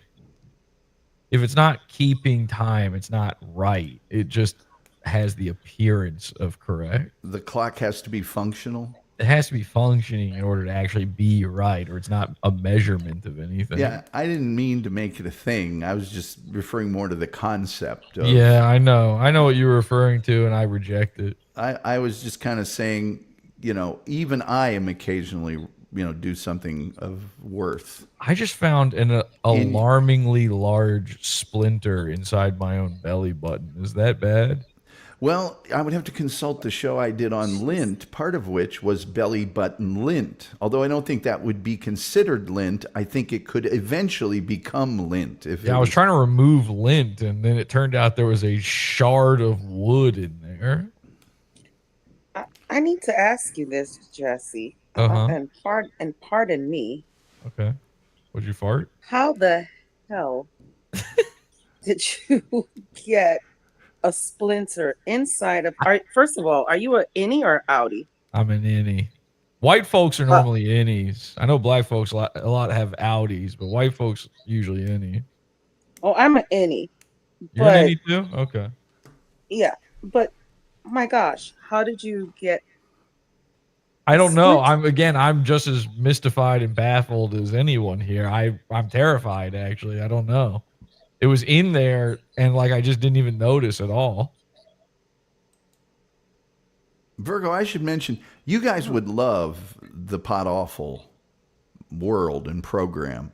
And as I mentioned earlier, twice now, third time in the show, give Jesse $1.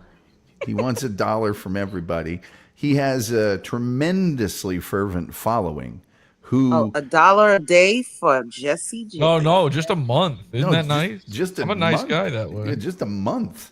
Yeah, he has a paywall show that he does. He focuses on certain people on the internet and critiques them. And when I say critiques, I mean tortures offline and online. Oh my It's God. it's somewhat entertaining if it's not you. Do you let people up on the panel, Jesse? Occasionally, I don't really do a StreamYard thing like this, but occasionally I do have people on, and often I have on, regular listeners just kind of sitting in on the show with me. But, He has a Discord that yeah, I use Discord. listeners pop up on, and his set will blow you away. He's got the best set on the internet. Virgo, you ever watch Severance? Severance. It Yeah. sounds familiar. The movie. TV show? It's within the last year you would have been made aware of it. It's all the rage right now. Big show. Big show. What stream? What stream is it on? It's it's an TV? Apple TV Plus show. Oh, I got rid of my Apple TV Plus. Yeah. It's a Yeah, it good was one. just so hard. Every time I would try to log in, I couldn't remember my Apple ID, but now that I have the Apple phone, I have an iPhone now. I switched Wow. over. Whoa. Oh yes, I'm on Apple team You right got a now. Samsung Galaxy before that? Yes. What do you think? How does the switch? What do you think? At first, I hated it. Mm-hmm. I missed my Android so bad. Mm-hmm. But I'm starting to see why everybody's team Apple. Mm-hmm. Yeah, I'm an iPhone guy. Oh boy, And I can get back to my Apple TV. I used to watch this show. What was the name of it? Oh Lord, right now I can't Tom remember. Gulley. Ted Lasso, Major League Soccer. Doc Torn has just given $2. I don't know what the Vivil gives SA $2 gives. I don't know what that. It's by that producer, M. Night Shyamalan. Oh, a show? I didn't know he had a show. I didn't know he had a show. Oh either. yeah, he had a series on there. It was pretty good. Wow. It was about a babysitter, or I guess what you would call a nanny, and she turned out to be nuts.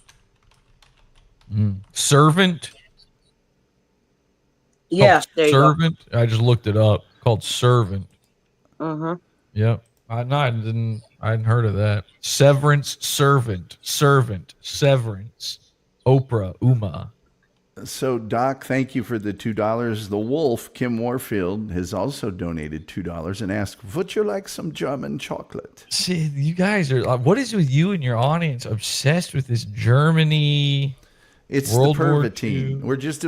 The Pervitine is a very popular callback on this. You're just show. a meth Have you head. ever had German chocolate? I have. Oh, I know what this is now. It is so good. Viva gives Satalas. I understand that now. Pervitine is it was part of Archer. Remember? No, I didn't watch Archer. But It's so funny. yeah, I have had German chocolate. Archer's a funny Polish show. chocolate. I've had Ukrainian chocolate as well. Belgian chocolate is good too. Belgian, French. I've had a lot of chocolates. And you know what? I like American chocolate. I got to be honest with you. Anyone not from America says American chocolate tastes like vomit. And then I taste these other chocolates and I go, I'm not a fan. I don't think they're that fancy or nice. Well, in France, it's called chocolat. Remember Yeah, that that sounds movie? sexual.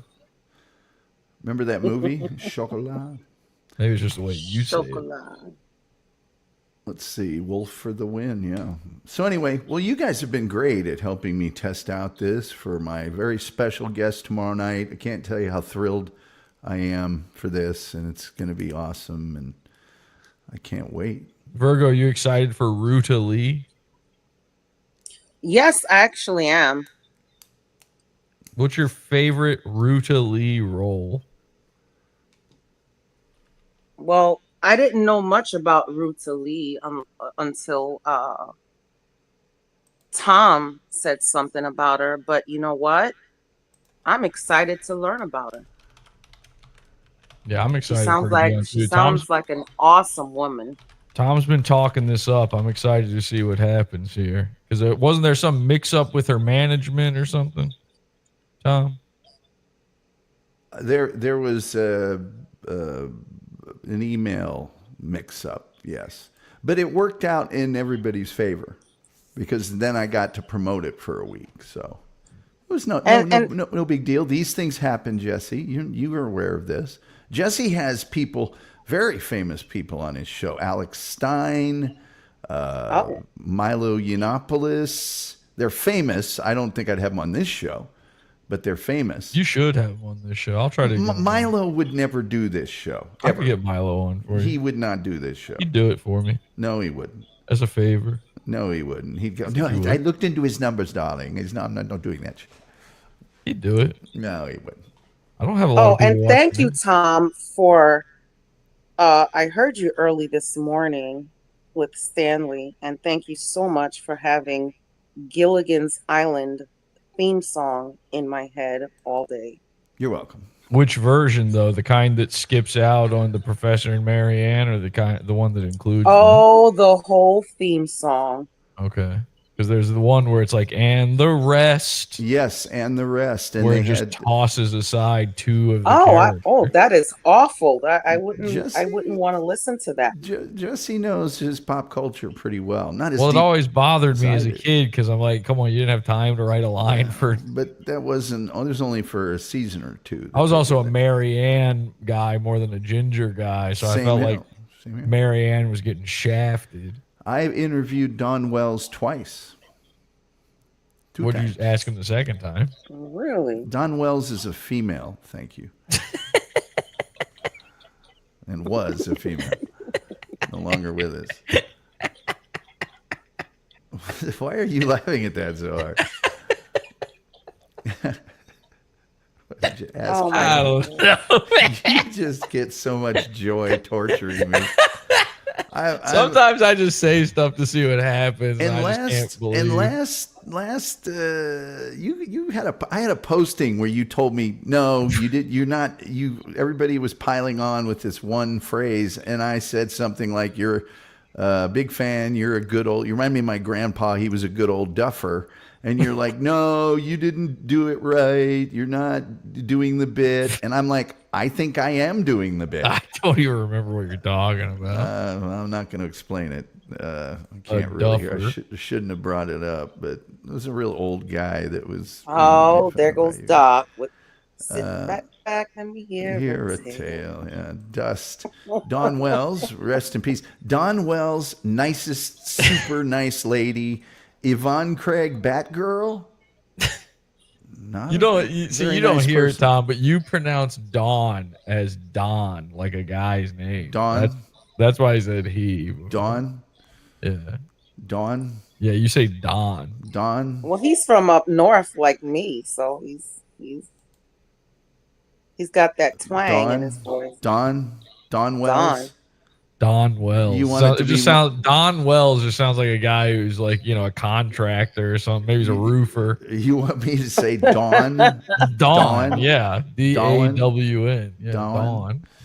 He's a landscaper. I wonder how Casey Kasem would say it. Let's see. Doc is laughing in evil. He's pretty funny that way. He got an earworm for Virgo there, but I'll work on that, Jesse. Doesn't come up a lot. Don Wells. Yeah, that's Dawn how I would Wells. say it. Dawn Wells. Dawn, go away. I'm no good for you. See, I have the opposite problem. I say ON as on, and people call me out for saying it, funny. But I've never heard anybody pronounce Dawn as Don. Julian Caesar says Don Corleone. Yeah. Uncle Fatty's here. Thank you, Uncle Fatty, for that that lowbrow. Oh, you're doing Rodney Dangerfield. Yeah. Whoa, somebody sat on a duck. Somebody's whatever. How do you say on? Well, she just demonstrated her on. Kelvin did. On. Kelvin's from across the pond. He's a English gentleman. He would say it like on.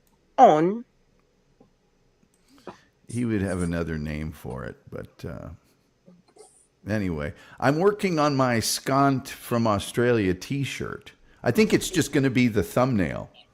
You're just gonna sell his picture on a shirt? That's funny. Well, you guys asked me to. Yeah, you should do that. That would be funny. I don't know. I can just hear him complaining that you didn't have the right to do that. You should start screenshotting all the people who listen to my show and just selling them on T-shirts. That'd be funny.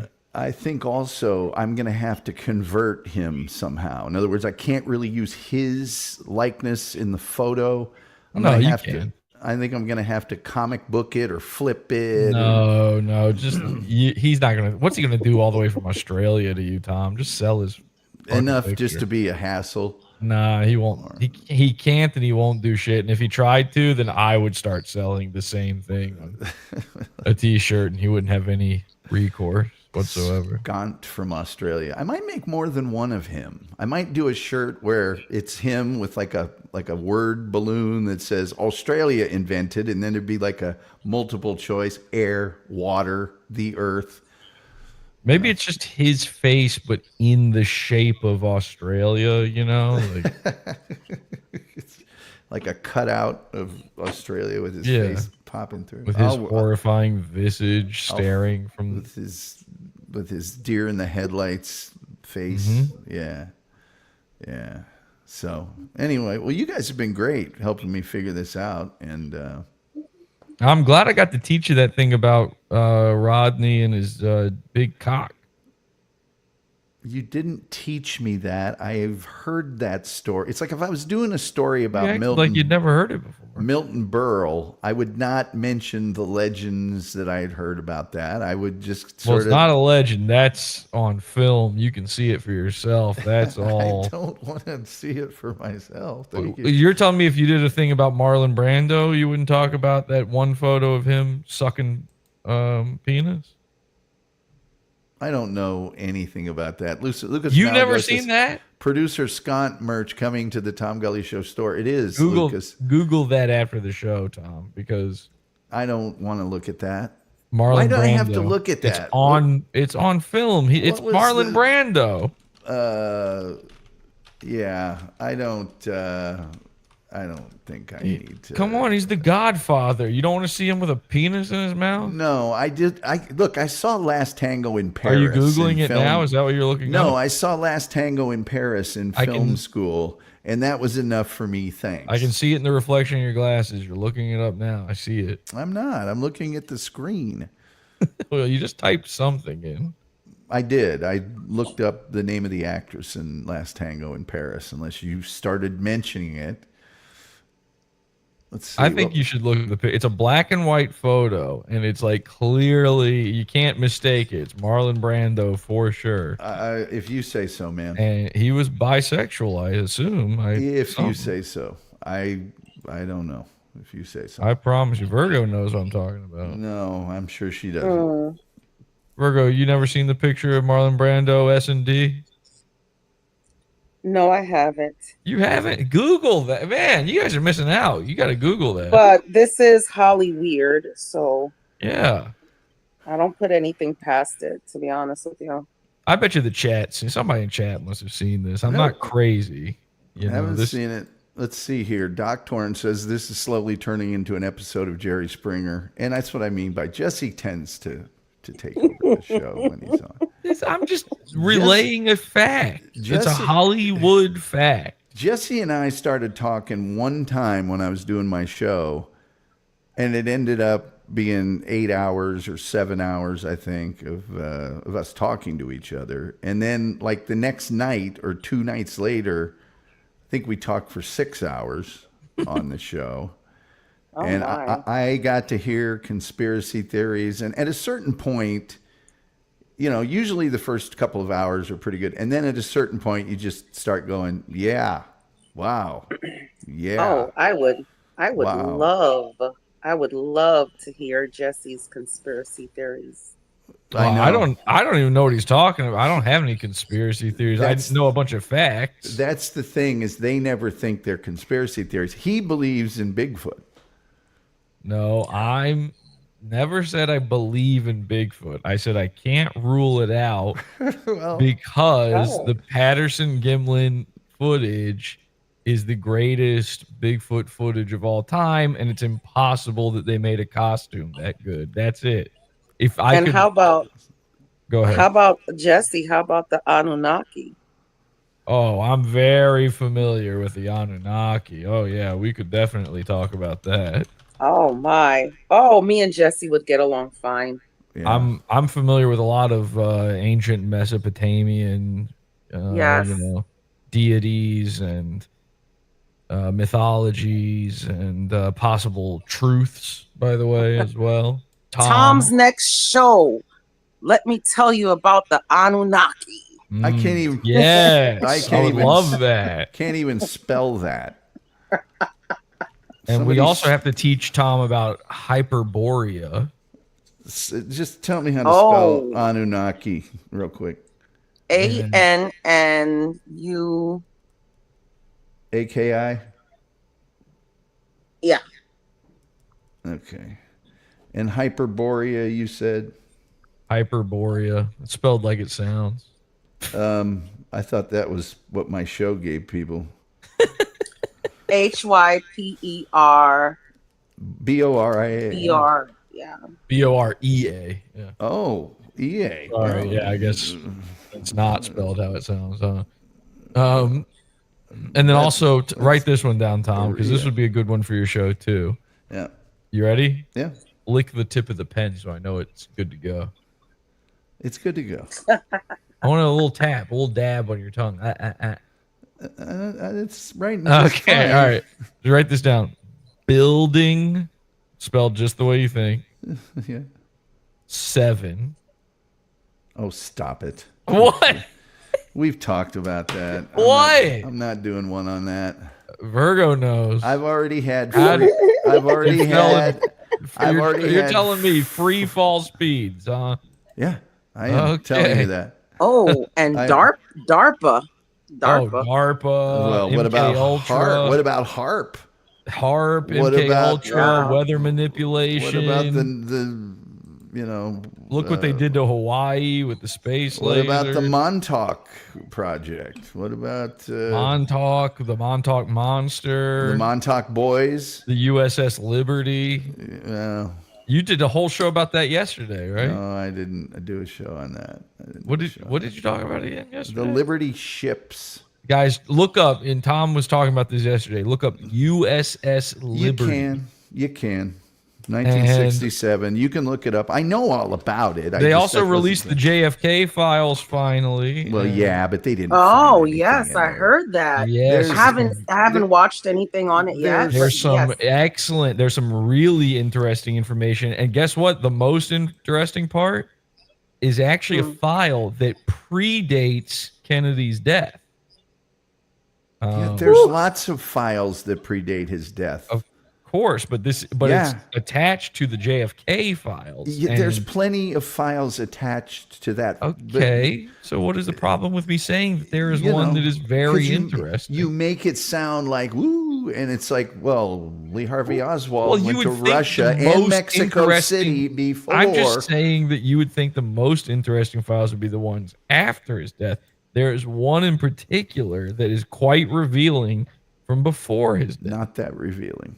What is the one I'm talking about? You don't even know. You're talking about the one where the guy from the CIA starts mentioning stuff that he says happened that isn't necessarily something that happened before he was asked. No. There's a bunch of things. That's not what I meant. There's not really that much stuff. No, this is big. That was released. Most of that information had been released beforehand. A lot of it is still redacted. Much of it is unreadable because they didn't scan it very well. I deny history and I deny mathematics. You guys basically are just going down the list of things that we're on In Search Of with Leonard Nimoy. Yeah, so we're still in search of it. You'll always be in search of things that don't exist. What about the thing they found under the pyramids recently with the scans? The thing? What the thing big, are you referring to? There's like incredibly tall columns under the pyramid. Why on earth are you talking about those when I myself wonder how they built the pyramids the way they did? Okay. Down to the fraction of an inch and all of that. And how did they get those up in the sky? Well, the Anunnaki.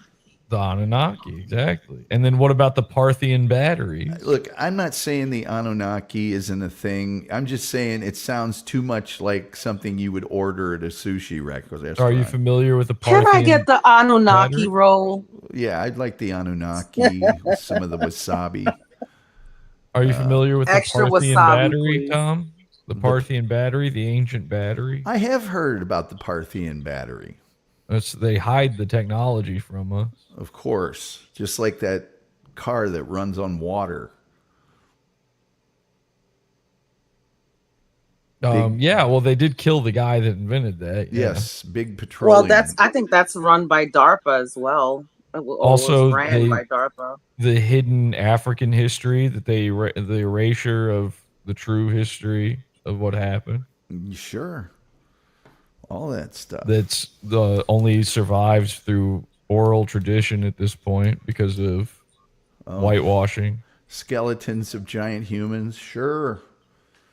Sure, all those things that you ever absolutely. I bet you learned about ancient. I bet you learned about ancient Egypt in school, Tom. But did you learn about Nubia or Axum?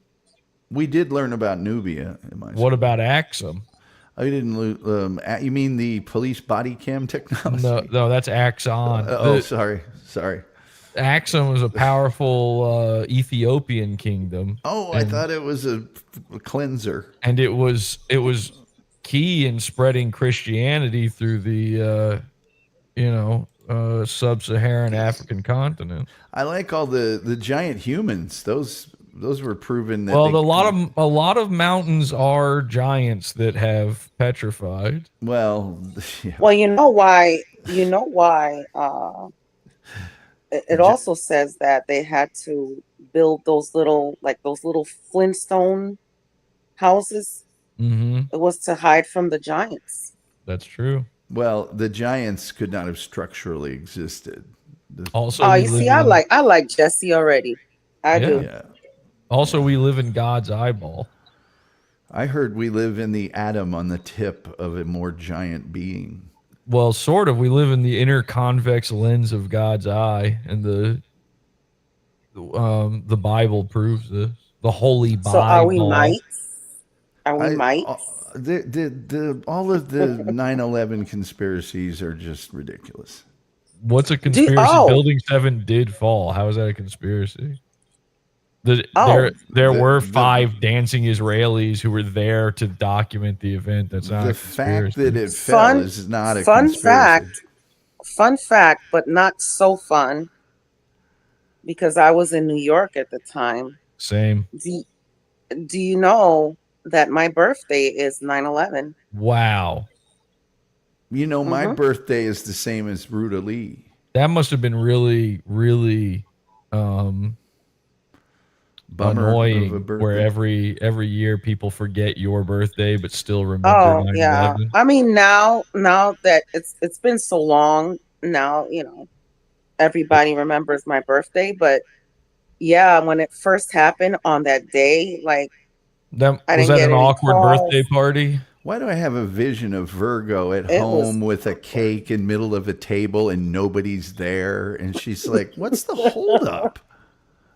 Where is Where's everybody?" everybody? Oh, they're walking across the freaking Brooklyn Bridge trying to get Yep. home. I was there when it happened. I was supposed to listen. I was supposed to go down I was supposed to go down to Jersey and take the PATH train. And because I Hmm. do this every birthday, like I go shopping, I take myself to lunch. I just have, just a girl day Right. by myself. And I woke up sick that day. I didn't feel well. And I'm looking at the Asbestos. TV and there's a plane going through a building. And I'm like, what kind of movie is this? And I A just CGI dismissed it. one.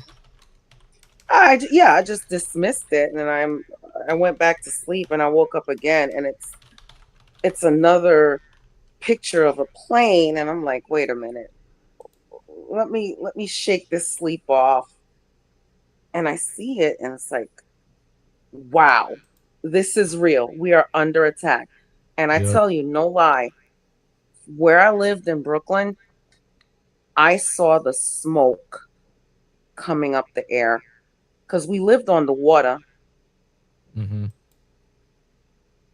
Yeah, You know, we lived on the water. you know, Anthony Perkins, who played Norman Bates in Psycho. Met him, Yes. So worked on a commercial with him. he died in what was it, 93, I think, of AIDS. Yes. And but he died on 9/10, I believe, 1993. Woo. His wife, even though he was secretly a homosexual man, he did have a wife. His wife then died on 9/11 in one of the planes. Are you kidding me? Nope. So he died. Whoa. So she had gone to New York or somewhere thereabouts, Long Island maybe, to have a memorial for Anthony. And then she was on one of the planes that flew into the tower. Probably out in the Hamptons somewhere. Yeah, I think it was. You know And what blows me away, and this is a woman that I watch all the time on television, and it was Barbara Olson, and she was married to Theodore Olson, who was the U.S. Solicitor General at the time of the 9/11 attack, and she was on American Airlines Flight 77 and was making calls from that flight. But she was a big on TV presence, and well, was on that whole thing. Seth MacFarlane was supposed to be on Where the did plane. Virgo go? She had a flight to catch. Virgo, you went away. She had other No, stuff no. to do. See, now the wolf wants on here. I'm going to bring Sorry, him my finger hit the leave button by mistake. on. Well, you get those fingers under control, Missy. This isn't the well- Urban Landlord channel. We got standards around here. No, I'm kidding. That's what they always tell me. Jesse the Wolf's coming on stage. I have known the Wolf for 44 years. I Oh think. my God, a dog's age. Yeah. Hey, Wolf. Standards. We don't need no stinking standard. Yeah. We don't need no standard. Yeah. Yeah. So, by the way, Virgo and a woman named Lindy Lou had quite a battle online, and she said 9/11 is now officially Virgo's birthday. Thank you, Virgo. Well, yeah, it is actually her birthday. It's not now officially; it's always been. Yeah. That was quite a battle. There's one thing I agree with you, Tom, on when it comes to 9/11. They always say it was an inside job, and I disagree. It was very clearly an outside job. The planes, they had to fly the planes in from outside. So Yeah. I don't really know what they meant by that. Though But some people think that they coated the inside with thermite. That's true. Yeah. Well, and there's a lot of reason to believe that if you look at the wreckage. I saw it up close and personal after the fact. I was there. That wouldn't have taken months. I was breathing in the fumes. That's the thing. Is the way the method? If the people who are right, if the people who say that the thermite paint was used, which are right, then it did take months, because when they started doing it, was months and months beforehand. There's an art project that happened inside the Twin Towers months before 9/11, and involved this quote unquote art collective going in, and you got to see it. It's a whole thing you have to go through, but because and people were entering the World Trade Center almost on a daily basis in the thousands. Yeah. Yes. And so that's why it would be very easy to slip through the crack. Right. If it was only like one or two guys walking in, it'd be pretty obvious if some guys that weren't supposed to be there did it, or something strange going on. There's you have to remember too, it was like there's entire floors of the World Trade Center unoccupied. It's not like it was a successful building at that time where it was like the real estate was all full up. There was whole empty floors. But Jesse, do you remember the attack that happened?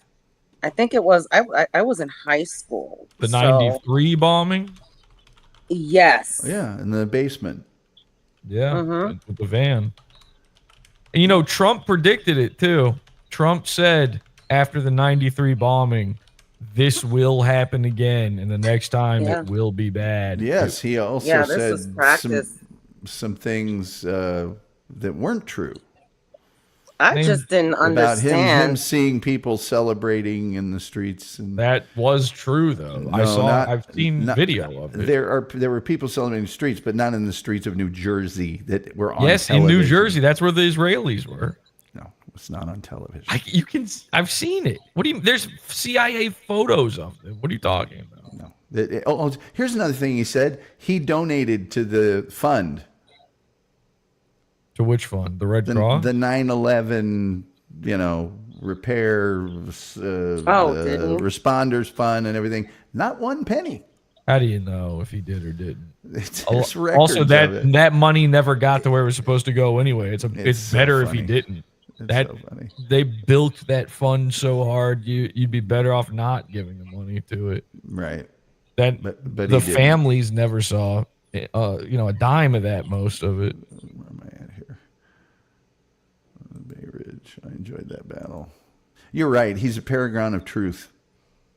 That's not what I'm saying. Either way, he's never said anything that's inaccurate. You know what else predicted it? That X-Files spinoff, The Lone Gunman. Do you know what else predicted it? Super Mario Brothers, the movie. The back of the $1 bill. That's true too. Yeah. And Back to the Future. Exactly. I just like the fact so did Biggie Smalls. He said blow up like the World Trade. Yep. What are you saying, Wolf? I like the fact that they both look like building demolitions. If you've ever seen a building demolished, yeah, they look exactly like a building being demolished on purpose. Remember, Wolf, not both, all three. There were 3 demolitions that day. Yeah. Both towers and building, was it 7? Building 7, yeah. And if you can still see this easily. You can find it on YouTube. There is a BBC report. They have the archive video of this, where the BBC is reporting on 9/11. And they say it collapsed before it collapsed. When no one thought there was anything even wrong with Building 7, they reported Building 7 had collapsed. But you can see Building 7 still standing in the background. I know. Is that the one that Bush Sr. had insurance with? Probably. Well, the thing, Lucky Larry Silverstein, the guy who did own the World Trade Center complex, had taken out a massive insurance policy on the building just 2 years prior. And of course, like I said before, it was a failing building at the time. It was failing real estate. They couldn't fill it. And wouldn't you know it, that was the one day that he and all of his family members were not in the building as well. And quite a few other people got a notice ahead of time not to come to work that day. And then there was the guy that said that in building 2, that one of the drinking fountains was filled with nitroglycerin. That might be true. I don't know. But there was this is an undisputed fact. Everybody says this. All official reports agree this happened. That Israel sent messages to I can't remember which company it was inside the building, but they were one of the companies inside the building received instant message. You remember Instant Messenger? On AOL, yeah. They received instant messages from some Israeli company saying an attack is about to take place with, I think, like maybe 30 minutes before it did, somewhere in that window. Was it Cantor Fitzgerald? Because if so, it didn't take. Yeah, it might have been, actually. But, yeah, of Hey, course, nobody took it Here's seriously. one thing that always... A lot of first responders tragically lost their lives that day. But you know, the most of the biggest group of people that lost their lives were like stockbrokers. Yeah, of course. What's the name of the guy? Ken Margrove, the guy that's in the conference room that's like complaining to the 911 operator. You know, that's easy for you to say. You're in air conditioning. We're young men here. You know, and he's on the phone with her when the plane hits. And I don't know if you guys know this or remember this. There was another plane, and I don't know if it's the Mandela effect.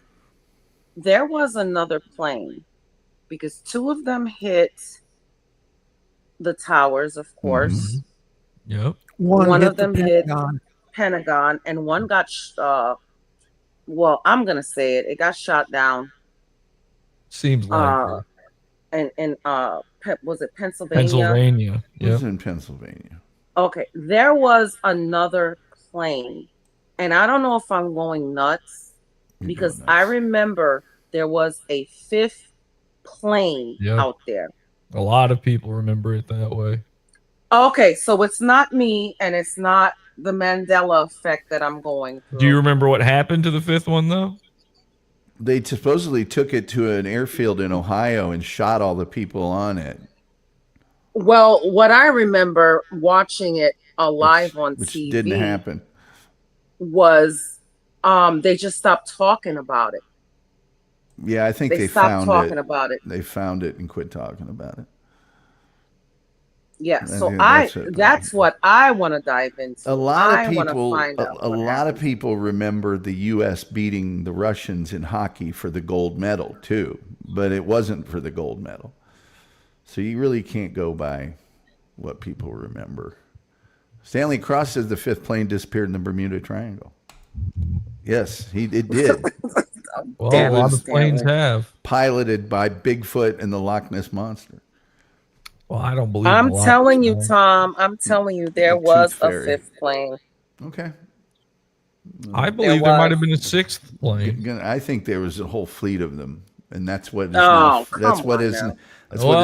now Spirit Airlines. There's actually just as much reason to believe that there were no planes, and they were actually holograms, and they were missiles, That was all 3D done in the.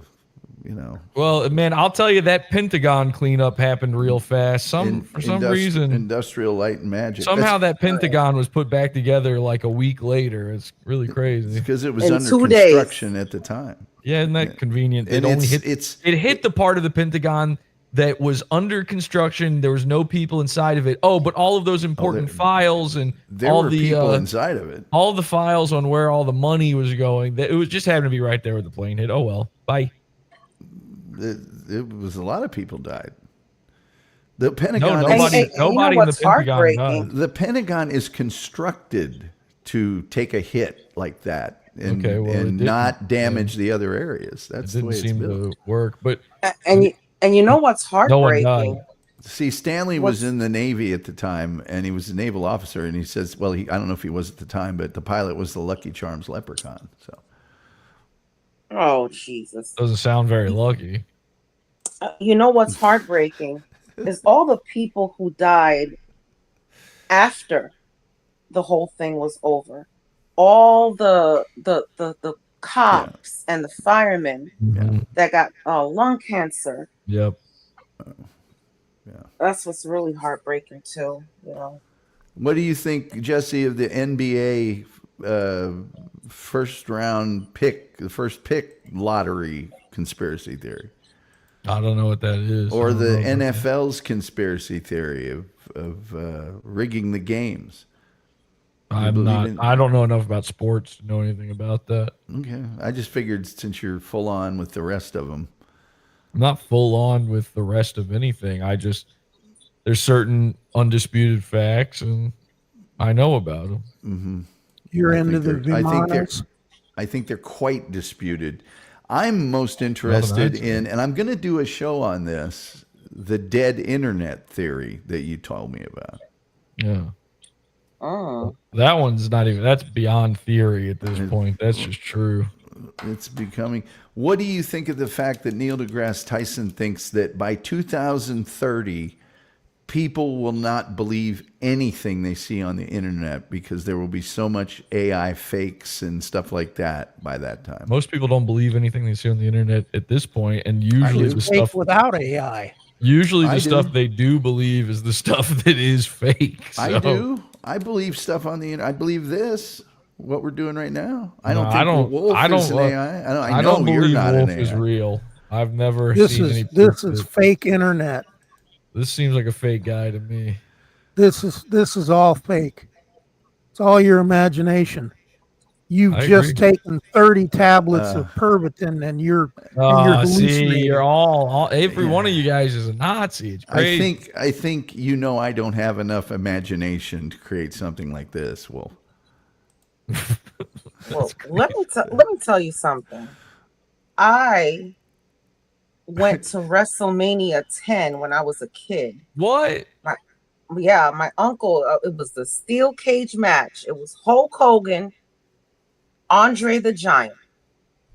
And when I found out that wrestling was fake, man, What? that crushed my life. I need therapy right now. Virgo.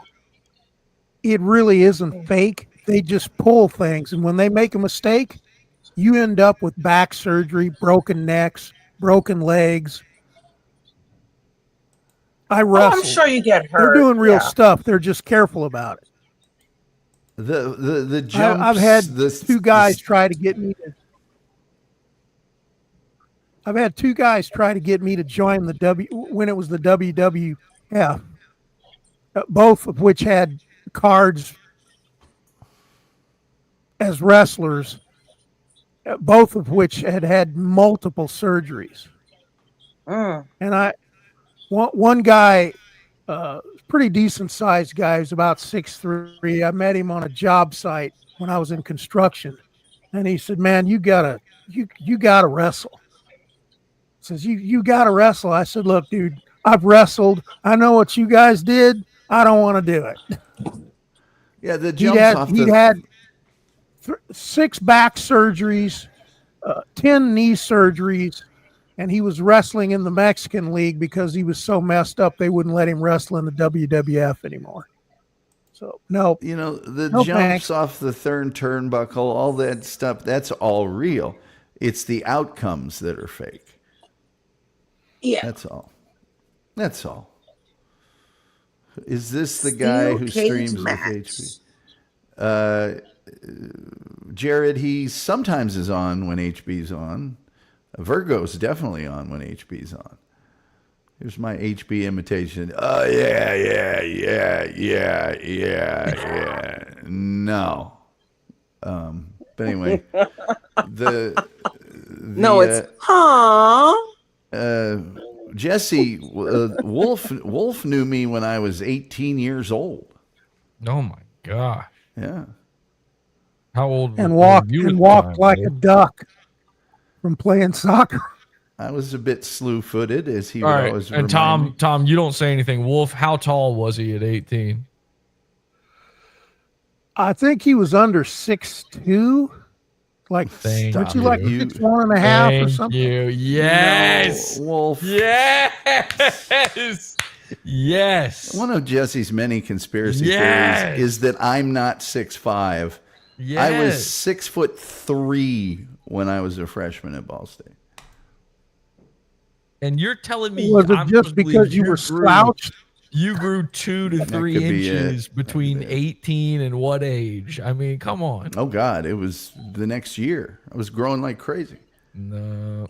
Tom's Wolf, what you call thank a you. tall You've glass of water. You have confirmed something. that No, many Tom of is us what have you thought. call the gringo giant.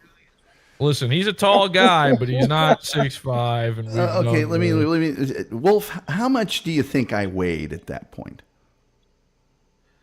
2 or 3 Good pounds. Lord, you were really thin. Yeah, $165, $170, something like that. Buck Angel. yeah. So, well, come on, Jesse, give it up.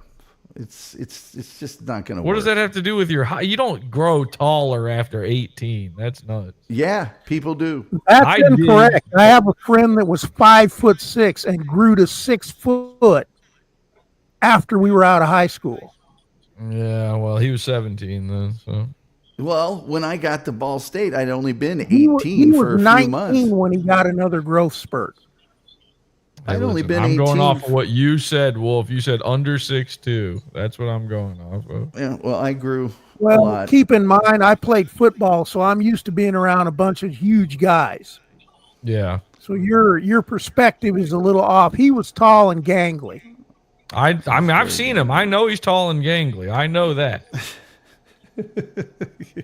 Anything that you say negative, he will immediately reinforce with. Now, Oh, yes, I did know.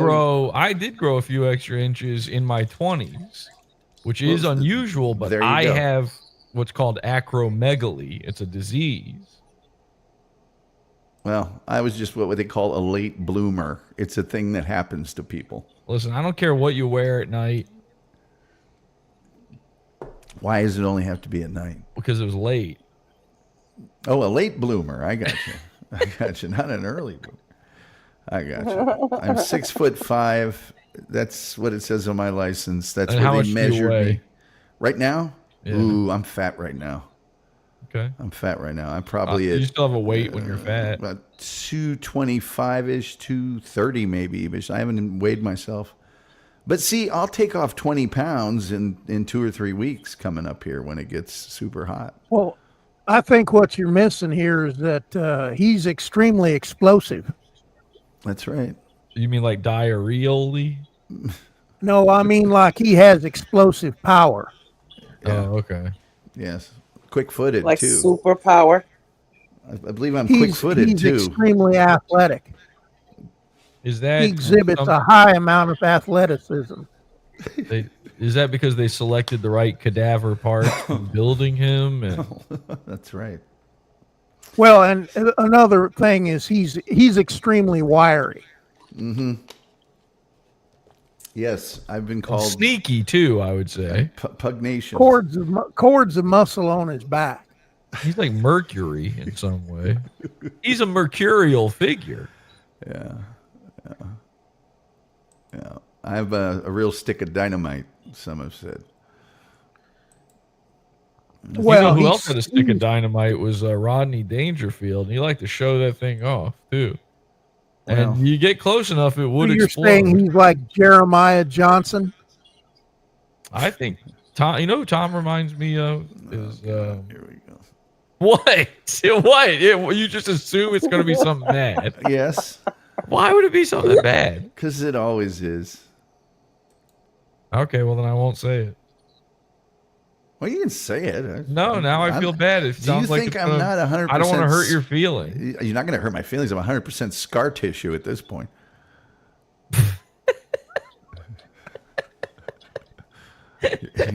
Thank you. Okay, well, I was going to say you remind me of the statue of David. In what way? Oh, You know, like a chiseled, tall, handsome, Alabaster. yeah, smooth figure. with a tiny little You're penis. saying that he exhibits thick, ripped to shreds slabs of muscles? Yeah. I knew he was going to go I there. think your body's a work of art, is what I'm saying. Jesus. Thanks. And also You know, that he you go developed that around- in 7 days. I've also seen Tom walking around his apartment with nothing but a fig leaf on, so that might be part of it. Yes. Yes. Oh my goodness. London is here. I think that's London. I'm not sure. That might not be. I don't know. Well, I can't comment on what you think of my anatomy in certain ways. I think it's beautiful. Okay. You're a handsome guy. I don't. I'm old. So? As you guys like to point out, I'm old. That doesn't mean you're bad. You guys say I'm old all the time, and I'll accept that, but I am so much hipper than the average dude my age. It's not even funny. Listen, Tom, grow old gracefully. Mm-hmm. No, I refuse. I will not go, quiet into that dark night. I will not go gently into that dark night. Why was Pot Awful in Tom's house? Good question, Dupa. I was trying to see him dancing around in that fig leaf. This man has begged me to be allowed to come over and stay at my house. And he said no, so I had to sneak in. You've never been here. Oh, that's what you think. You've never been here. I've been rooting around in your garbage cans like a raccoon. Well, that you may have done. I don't know. What'd you find in there just to further abuse me? Just fig leaves, weirdly. just my wardrobe? Oh, boy. Just dry old fig leaves. Dried up old. But not a fig to be seen. You can just buy the... Victor commented on Jeremiah Johnson being a good movie. There's some... I think it's a little more than speculation. When I made the comment about him, he was known to parade around in just a jacket and no bottoms, half in his birthday suit to strangers. So very similar to Rodney Dangerfield and Tom Gulley.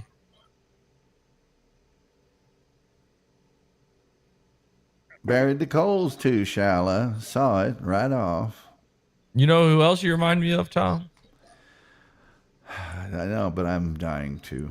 Okay, I don't have to say it. Please tell me. You just take offense to all these things. I'm saying nice stuff. Right. You remind me of Judge Holden. I don't know who Judge Holden is. From the Cormac McCarthy novel Blood Meridian. Stop it. Would you just stop it? Stop what? I just looked at images of Judge Holden. And he's a man of gigantic. He's a man of. He's a man of gigantic size. The devil on earth. He's described as a man of gigantic size. Okay. He had a fleshy frame, a dull tallow-colored face. I know. I saw it. I saw the images, and not all of us can possess the Brad Pitt-like good looks that you do, Jesse. Yeah, but I just meant the size and the... I know, and I just meant... the stature. Not all of us are as dashing. And the evil, bloodthirsty intent. Is Jesse a handsome man? Yes, he's no, I look like a known to turn the heads of ladies worldwide. Women swooning as he walks by. Yeah, they're turning the other way. Yes. I see Tom more of a chiton man, wearing a chiton. I don't know what that is. I'm not gonna. What is that? So what the ancient Greeks wore, that kind of. Oh, now in the days of the Greeks and the Romans,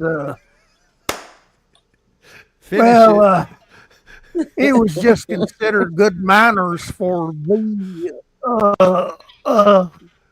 servants of the house to give the guests a massage. Did it come with a happy ending? What? It did with Tom. One way or the other. Oh my God, the universes have completely crossed. I just heard the wolf do the whatever his name was speech to Jesse P.S. That's too much for me to handle. Oh Christ, it's just too much. See, this You is guys what are this is nuts. what happens when you accidentally take a whole bottle of Pervitin and hallucinate for 14 days. Lord. Man, oh, I think Tom is sort of something of an Ubermensch. you guys with your comedies. I don't know what I am anymore. Well, frankly, I think that when he be cool, he be Popeye. Yeah. But when he be bad, he be Stanley. Billy the Kid. Yeah, that's me. Let me see here. Let me just see. here if I can Just another northern carpetbagger come down here with our beautiful southern country to steal our precious resources, pervert them to his own horrible, perverted use. Down here to ruin the flower of the South. I tell you right now, you no count, no good for nothing, filthy, dirty Yankee. Get back up there in the northern country where you belong. I got to download a picture of Jesse and put it on the screen. 'Cause Oh, that's not, unfair. he's not going to appear on camera. You know what else you remind me of, Tom? No, who? Anton Chigurh. No, come on, man. That's not. My hair is way better than his It's a hair. better haircut, but just demeanor wise. Well, I don't deny that. Yeah. But I wouldn't use one of those cattle, things. You'd use a gun. You're darn right I would. You'd use a gun to kill people at random. Random? Well, A chance. hot At chance. shot? You talking about a hot shot, a cattle prod? Yeah. You have Well, the batteries demeanor of pure, unadulterated power. Let me You see have here. the demeanor of Chigurh, the countenance of Holden, and the wisdom of an owl. So hard to find pictures of Jesse P.S. on the internet. Let me tell you what I'm making for dinner this Sunday. Let me tell you about what I'm making for dinner this Sunday. Okay, what? I'm making red. This will take a half an hour because she's going to go through. No, Don't it say won't. Coco Oh, Vaughn. Tom, you stop it. I'm gonna make Virgo, red don't beans say and Coco rice. Vaughn. Coco Van. No, I'm not Coco making Vaughn. Coco Van. What do we got going Coco on here? Vaughn.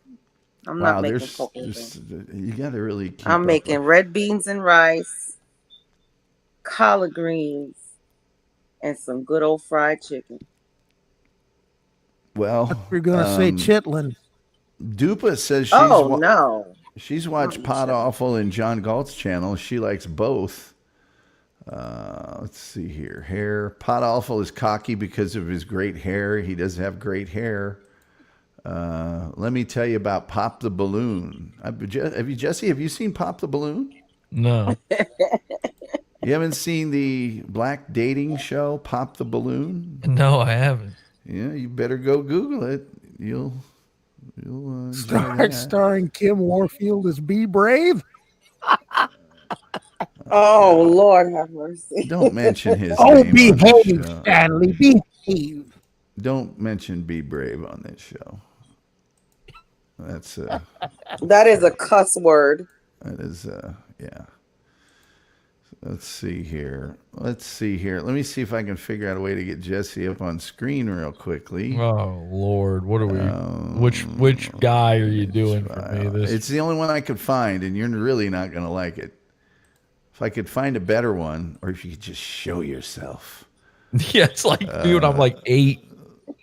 That's like 20 years ago. Well, it's the closest one. I'm trying to find the actual thumbnail. He does have great hair. He does have great hair. It is No More Tears formula. That's before I had my 18-year-old growth spurt. Yeah, you if you really want to get into that whole height thing, I've seen pictures of you on the street with other humans, and you claim to be 6'6" or 6'7". I forget which it is. Well, that But if you saw anything that doesn't look like that, it was before my growth spurt in my 20s. yeah, why is it okay for you to have a growth spurt, but I can't have I have one? acromegaly. I'm sure there's a variety of reasons people can have a growth spurt. Well, they don't have to have a disease. It's very rare. It's very rare. We're both rare then. Unfortunately, I have an inoperable tumor on my pituitary gland that will not only cause me to continue growing as I age, but also is making me slowly go blind. Why is it inoperable? Because it's on my pituitary gland. It's too dangerous of an operation. The likelihood of death outweighs. They can't zap it with proton therapy. No, it's too deep. You know, if you know where the pituitary is, you have some idea of how difficult a procedure that would be. If you had a picture of yourself that you would like the world to see, I would put it up if you threw it up in the... No, I don't care. They can picture me as a weird little 18-year-old or whatever. Okay. 20 years and 20 pounds ago. That's fine by me. I don't think that's fair, but that picture is not good because it doesn't have the trademark glasses. It's true. It should be very easy to find a picture of me, but... Well, but they're all like thumbnails of videos. Yeah, the pictures of me don't survive because I get banned on everything all the time. So no, there's plenty of And them if here. you weren't such a naughty boy, you weren't so naughty. you my wife? No, your wife is the meanest woman that has ever walked the earth. That's very cruel of you to say. It's very accurate, and She's she the would meanest agree. woman alive. She's so mean She's to a me. treasure. I don't know what you're talking She about. is so mean to me. She's It an is angel. She's one of the not nicest even- people I've ever known. She's so Salt mean of to the me. earth. One of the kindest, most loving people. We're having another kid. That's a third, Fourth. Oh, fourth. congrats. I don't know. I've lost count. I don't know. Something. Why would you do that? Sometimes it's just hard to pull out, Tom. I don't know. Oh, Lord. Why would you say that on my show? Well, you asked me why would I do it. I mean, You that's could the have answer. said, "Well, that's between myself and my betrothed." Okay, I or could something. have, but you asked me, and I have no issue with answering. I know. Oh, don't I know? Oh, I That was think a he's mistake getting naughty. you made. I know you have no issue with answering. That I know. That's a choice you made, and that's on your It really is. shoulders. It is. It is. It's just I'm always 1 second away from asking the wrong thing. I'm trying to bring up my thumbnail. I don't know what I could have possibly named that I can't find it, but I'll find it. I'll get to it. But Jesse's show is very, very popular. He's had jousts, shall we say, with some of the internet's most well-known, long-time personalities. Was that fair to say, Jesse? I don't think it's fair to say it's popular. Oh, I think it is. I wasn't going to argue it, but You don't think your show is popular? no, I know barely anybody knows who I am whatsoever. You realize you're on this show right now when you say that. Well, listen, there's magnitudes, you know. I mean, You realize you're There's levels of obscurity. yeah, we might be in the ninth circle of obscurity right now, but that doesn't mean that I'm much higher. when you say that here, you're really not. You just don't sound that believable. If you want to talk about, oh God, I can't find it. I did all these thumbnails at once. I'm wading through them, and I can't find the Jesse PS one. You did a Jesse PS thumbnail? Yes, you took it, altered it, put it on your site, and got 2,500 more views than I did. If you want to talk about obscurity. And then a couple of your henchmen did the same thing to yours, and they also got like triple the amount of views that I did. I don't. Okay. Well, then it should be on my website. Then it should be easy to find. Well, I could bring it up like that. I could bring it up on my own like that. I just wanted to be cool and bring up the image. But I guess the special guest star Jesse PS one? yes. Yeah, I found it. Well, I think there's a way you can put it in the back. I did. Hold on, I don't see it here. I've never done that. I've never done that on this show before. I don't see it appearing in my things. It's in the private chat. Oh, sorry.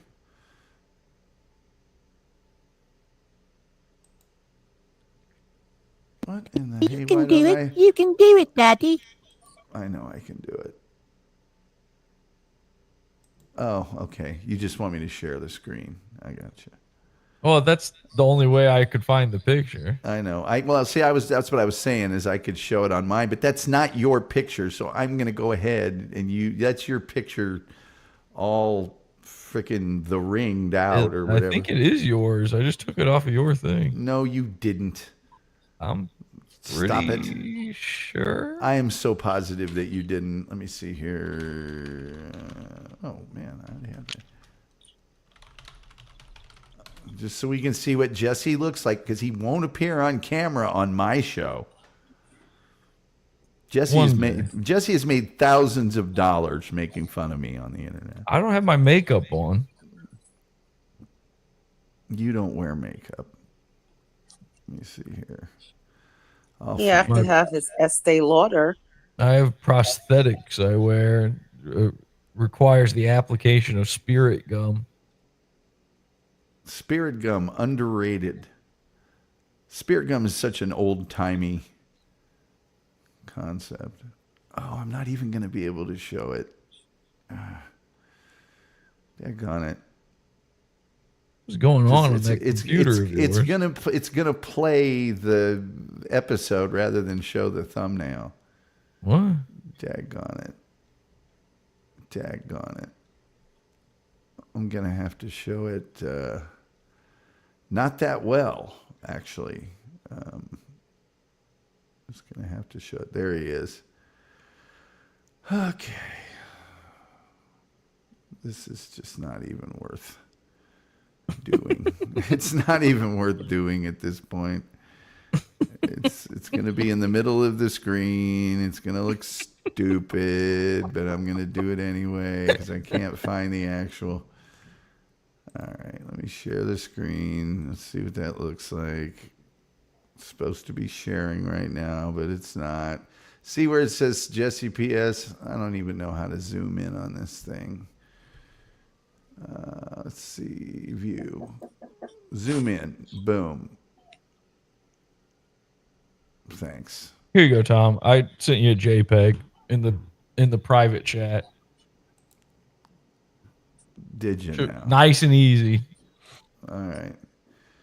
If this is a JPEG of Rodney Dangerfield. Yeah, it's the same thing as before. I'm not sure. What? That's it. No, it's not. That's the most recent photo of That's me. the one you have, but that's not the one. Forget it. Here, this is what he looks like, folks. There you go. No, I don't look anything like that now. That's him.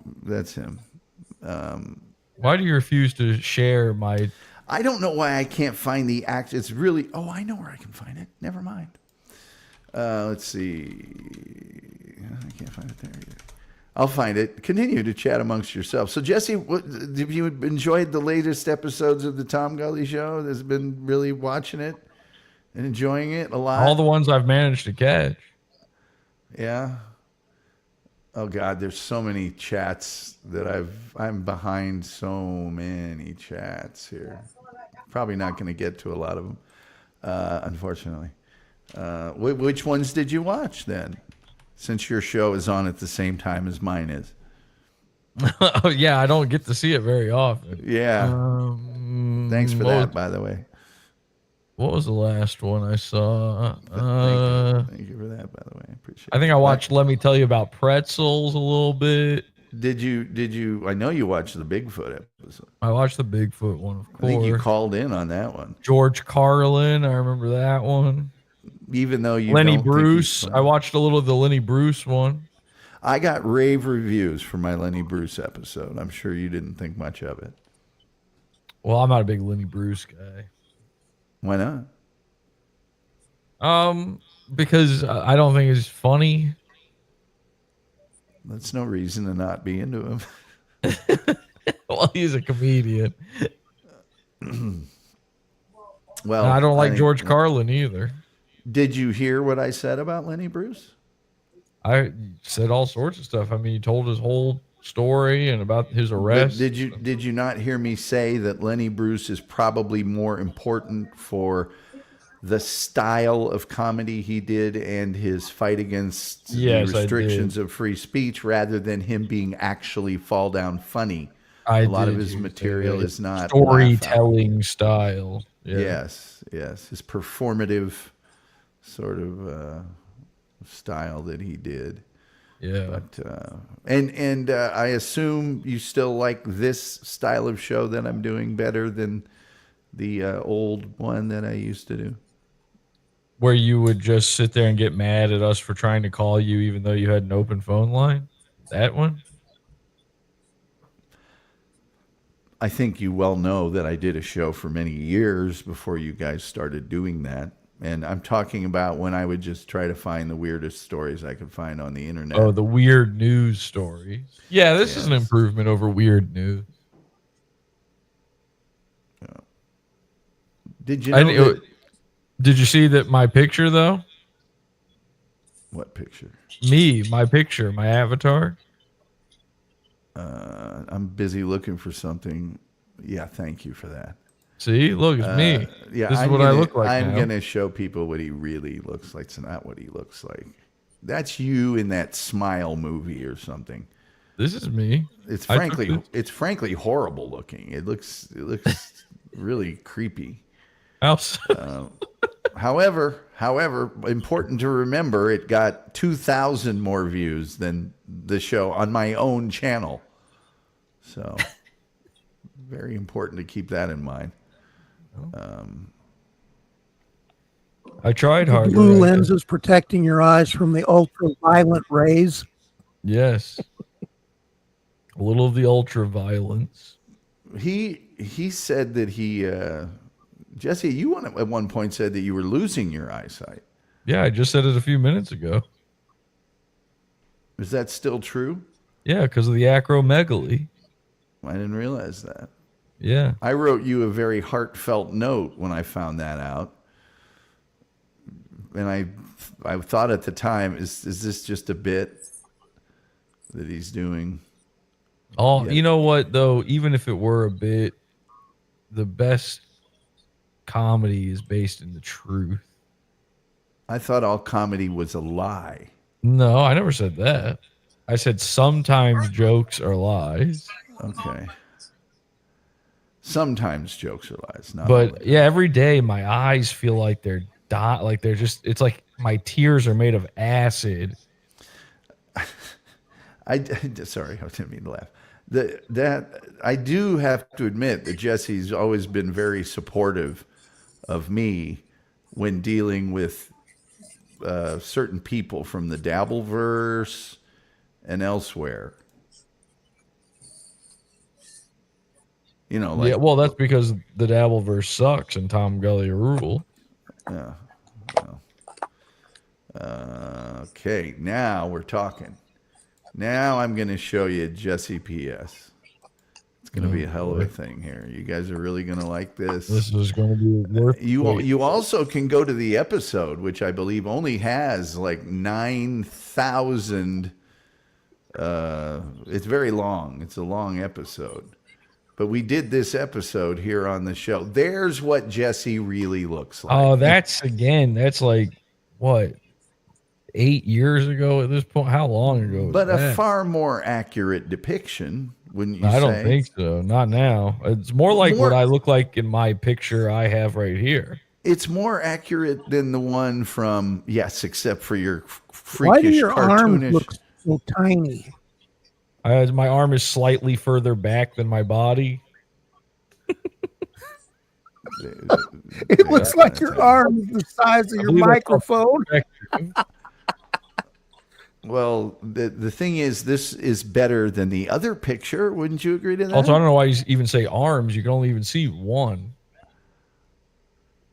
Yeah, I said your arm looks like it's the size of your microphone. Well, it's like about a foot and a half further back than the mic, but yeah. Or maybe He's he got just has a big he's microphone. got tiny hands. Well, anyway, this is a more accurate depiction. The best way to find out, however, is just go to Pod I just Awful checked. on Yeah, I just checked YouTube some of and the stuff out. and enjoy Pod Awful on YouTube, and you'll get to see him in his most recent full and wonderful glory. Yeah, I'm red now. And I have a feeling a lot of people are going to want to sign up for the pizza fund at the $12 level. So a lot of people are going to do that. Yeah. I just checked out some of your stuff, Jesse. I like it already. Wow, thank you. I just thumbed through a couple of stuff, found you on YouTube, so I subscribed. I'm red now. You can tell if it's me if I look red. I've become red. InfoWars here. I got to get through this misfortune. Let's see here. Got to catch up with these chats. Got some people being... Tom, is that an AI background? No.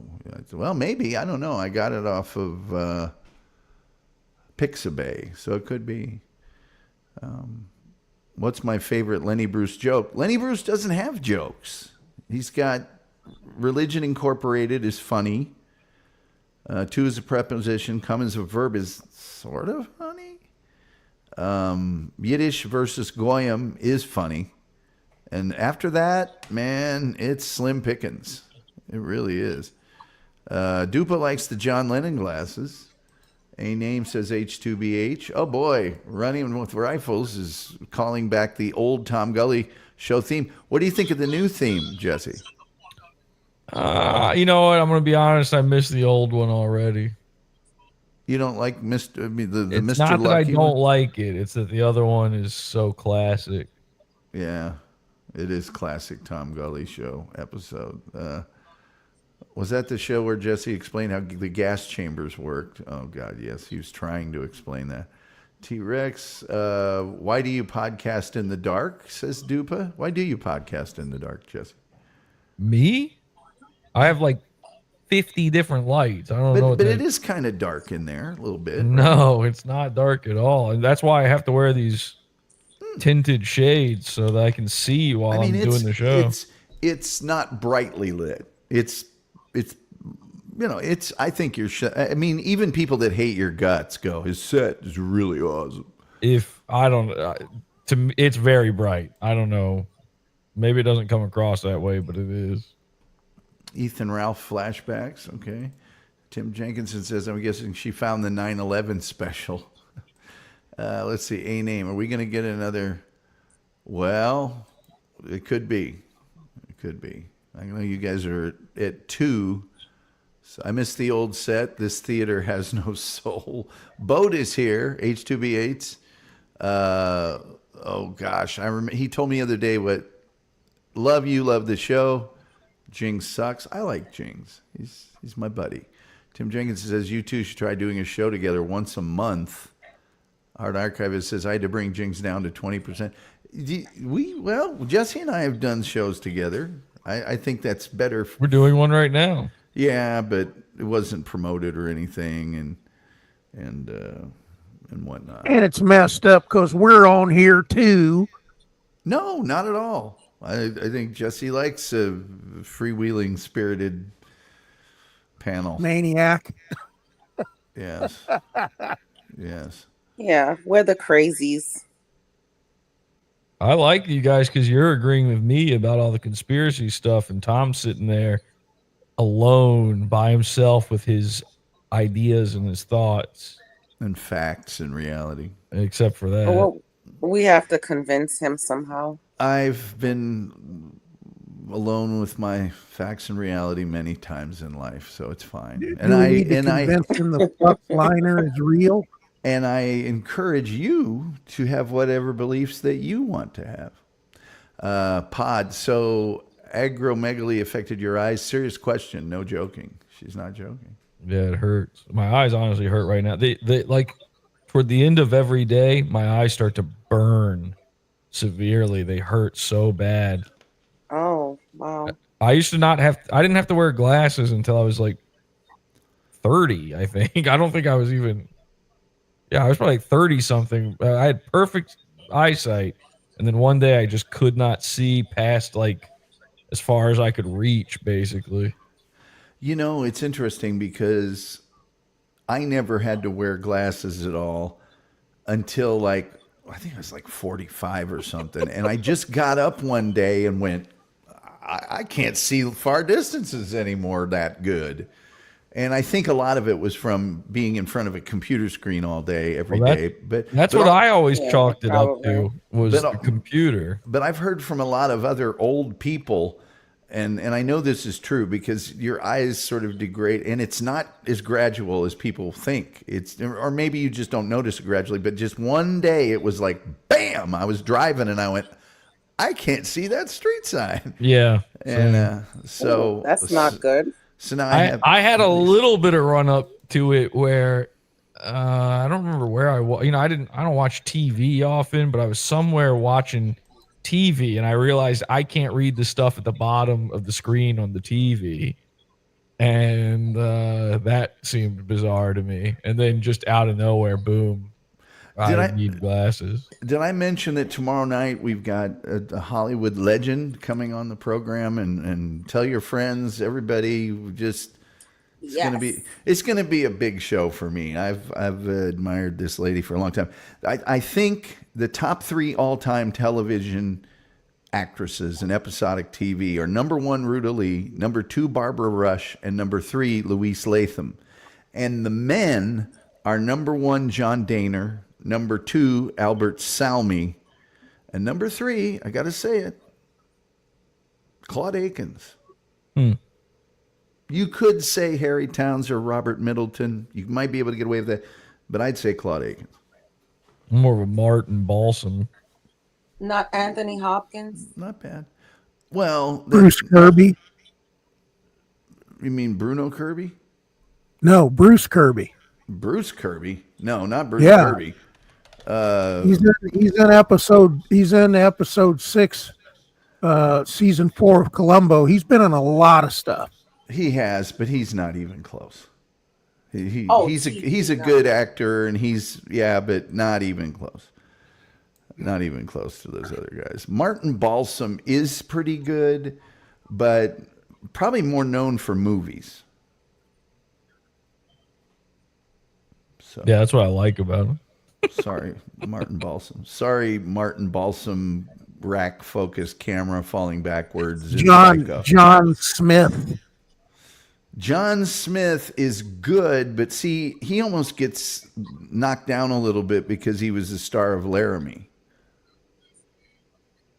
So he wasn't in. Why would that knock him down? Because during that period of time, he was only on one show. These other people I know were on. You look at their.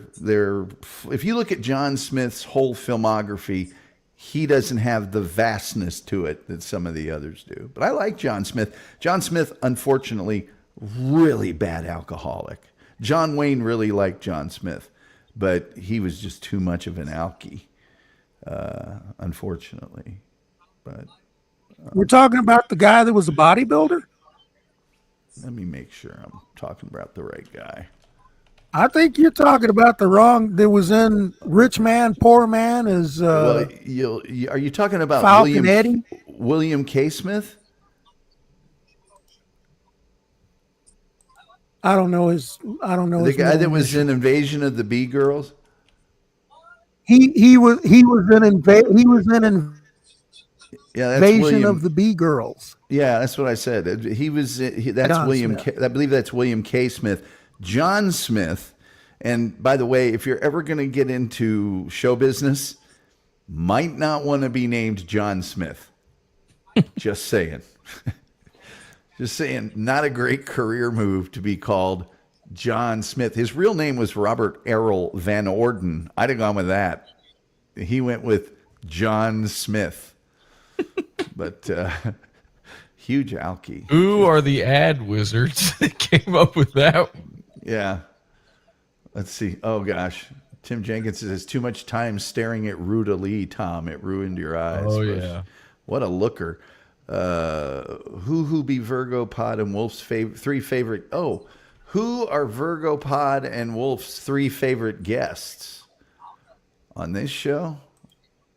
Or what are the three favorite shows? I guess it's going to take too long to do that. I got to get off of here pretty quick. I know who my favorite is. Yeah, it's yourself. No, Scott. Oh, Scont? Scott from Australia. Let's see. There's a beer named John Smith's. Well, there's an everything on earth named John Smith's. It's the problem. But William K. Smith, I believe. And William K. Smith, actually, I'm writing that down, Wolf, because he is a great. Yeah, you're right. It is William Smith, I think. Yeah, and he's a great guy for me. And he didn't die all that long ago. But he was on Laredo. He was on Laredo, but I said he was on Laredo. Laramie was what I was talking about. Laramie. With what was the guy's name that's been in the Bogartis? It's been in so many westerns. Oh gosh! Oh, that played Reese. Let's see here. Yeah, he was in everything. He was in a lot of stuff. God, was he ever? And he did play. He did play Bogartis. It was a whole posse today. Didn't catch no prisoners though. Daggone it. That was Neville Brand. Yeah, Neville Brand. Neville Brand. Gosh, a lot of stuff. He could have been up there, but Neville Brand could have been up there, except for he just wasn't in that much other than westerns. He was a tough guy in some detective shows, but anyway, William K. Smith has 980 total credits. And he did everything. He was in the U.S. Air Force. He won the 200-pound arm wrestling championship of the world multiple times. He was a lifelong bodybuilder. He could reverse curl his own body weight. He had a 31-1 record as an amateur boxer. He spoke fluent Russian, master's degree in it from UCLA. During the Korean War, he was a Russian intercept interrogator, flew secret missions over Russia, also fluent in French, German, Serbo-Croatian, and then he got into the movies. I mean, he just was. Most people would know him from being in Any Which Way You Can. He was the guy that Clint Eastwood was kind of friends with. Philo Better was kind of but I told you he's been in a lot of stuff. No, yeah, I knew he'd been in a lot of stuff. Who are you talking to? Please. I think Neville Brand started out as a mobster. He did play mobsters and stuff. Yeah, he played mobsters once in a while. I'm trying to remember because I have something taped where he was a kid. He was like 20 years old or 21 years old or something. Yeah. Well, Neville Brand is like a poor man's Cameron Mitchell. I think of him as like Brother Martin parts. They played kind of the same role, him and Cameron Mitchell all the time. Peter Falcons, Columbo. Let's see here.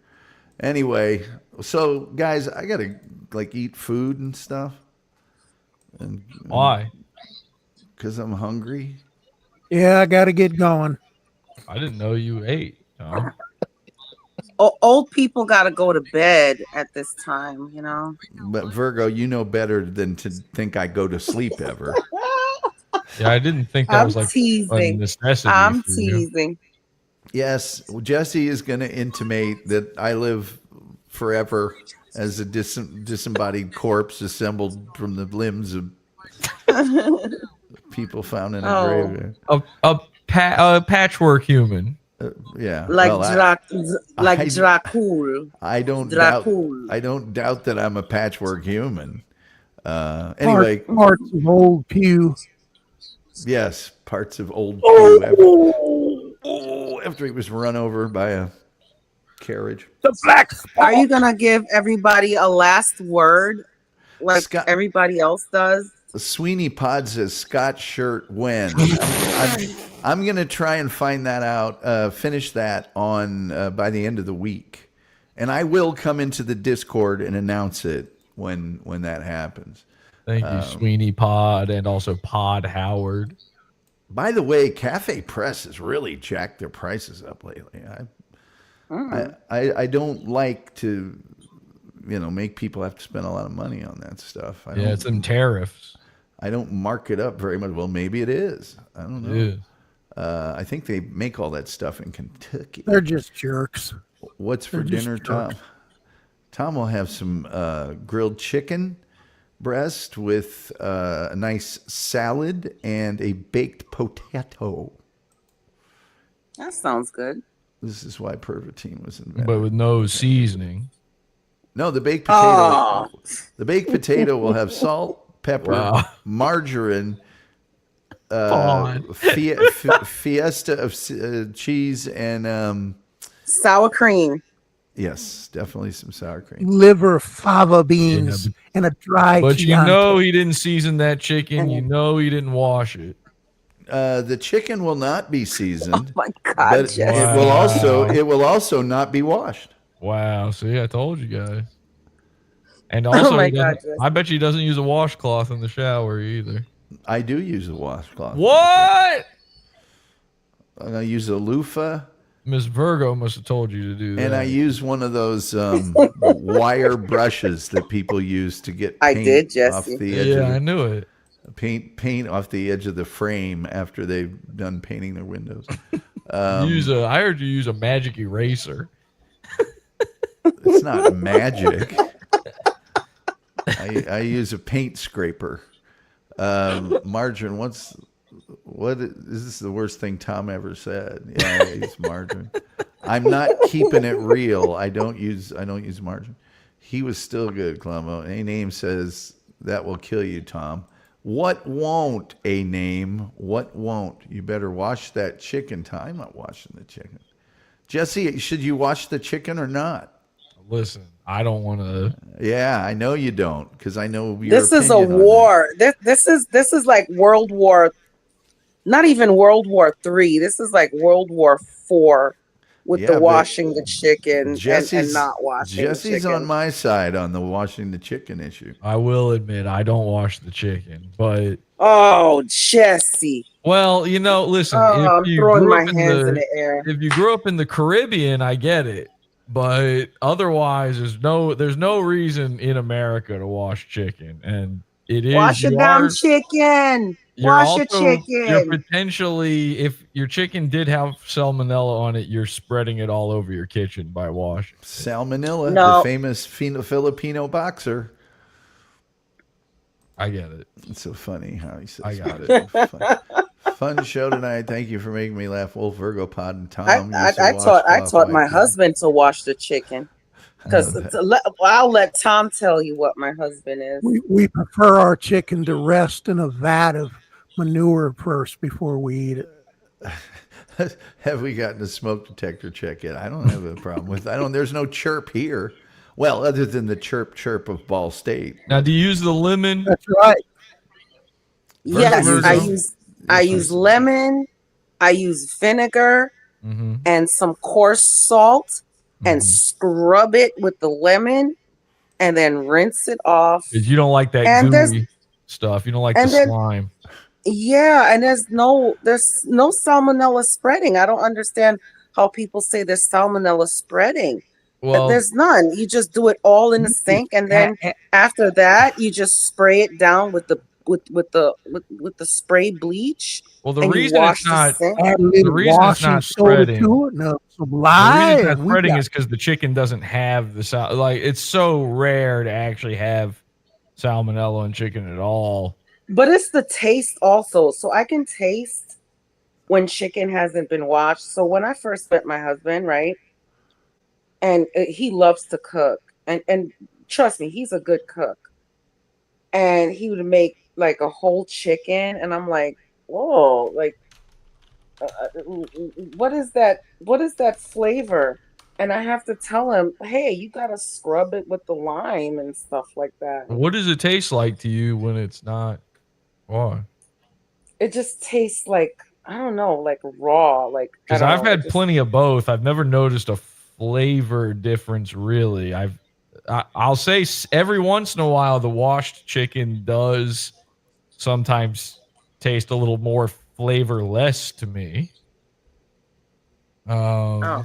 Jared says he washed his steakums today. See, I think this is where the whole No. seasoning debate comes into play. Is you wash away all that flavor from the chicken, and then you got to over season it to try to make up for it. Well, I don't over season it. You know, I put my sofrito on there. The You know, Lowry's. no, I don't use Lowry. I'm That's just full kidding. of, I'm just kidding. yeah, the But- Lowry is full of sodium. Yeah. Yeah, I like don't now. wanna- Don't get me wrong. I like seasoned everything. I prefer seasoning, but you know, obviously Why Tom don't you just doesn't. drop Tom it in doesn't a season anything. Look at him. Well, no, All my Why don't you just seasonings are deep fry fresh. it in extra virgin olive oil? I typically do season it, but I'm trying to cut out sodium. I've got some Mish's Dash here. There's a chance I could season it, but I've got, seasoning on. I mean, I'm going so crazy with the baked potato, and my salad is a Caesar? it's a Southwest. Oh, okay, Well, okay. he's So got you that don't want all southern those flavor. flavors just. Yeah, so it's got bacon and a bunch of other stuff on it. So. But Tom, you can always season your food. You can always make your own seasonings. So you get stuff Yeah. without salt in it, without Sure, sodium, that's and what then Mrs. you make Mrs. your own Dash mixes. is. That's what Mrs. Yeah. Dash is. I can also Yeah. make my own potpourri, but I'm a guy, so I'm not going. Well, that's not an excuse. Well, that's yet to be proven. Stanley makes sourdough Send your chocolate wife chip over here, I'll cookies, prove it. so you can make spices. See, And I make peanut butter fudge, as you know. Yes, I would like to take a look at your spice Ooh. rack, Tom. I bet you would. You've always been interested in my rack. Oh, that's kind of spicy. No pun intended. Jesse and his ilk used to have quite a lot of fun about the fact that I used to be a little bit heavier than I am now. And I may have been experiencing some gynecomastia during Oh, that my period of time of my life. There's one photo in particular. I know where which one you're talking about. I don't even want to.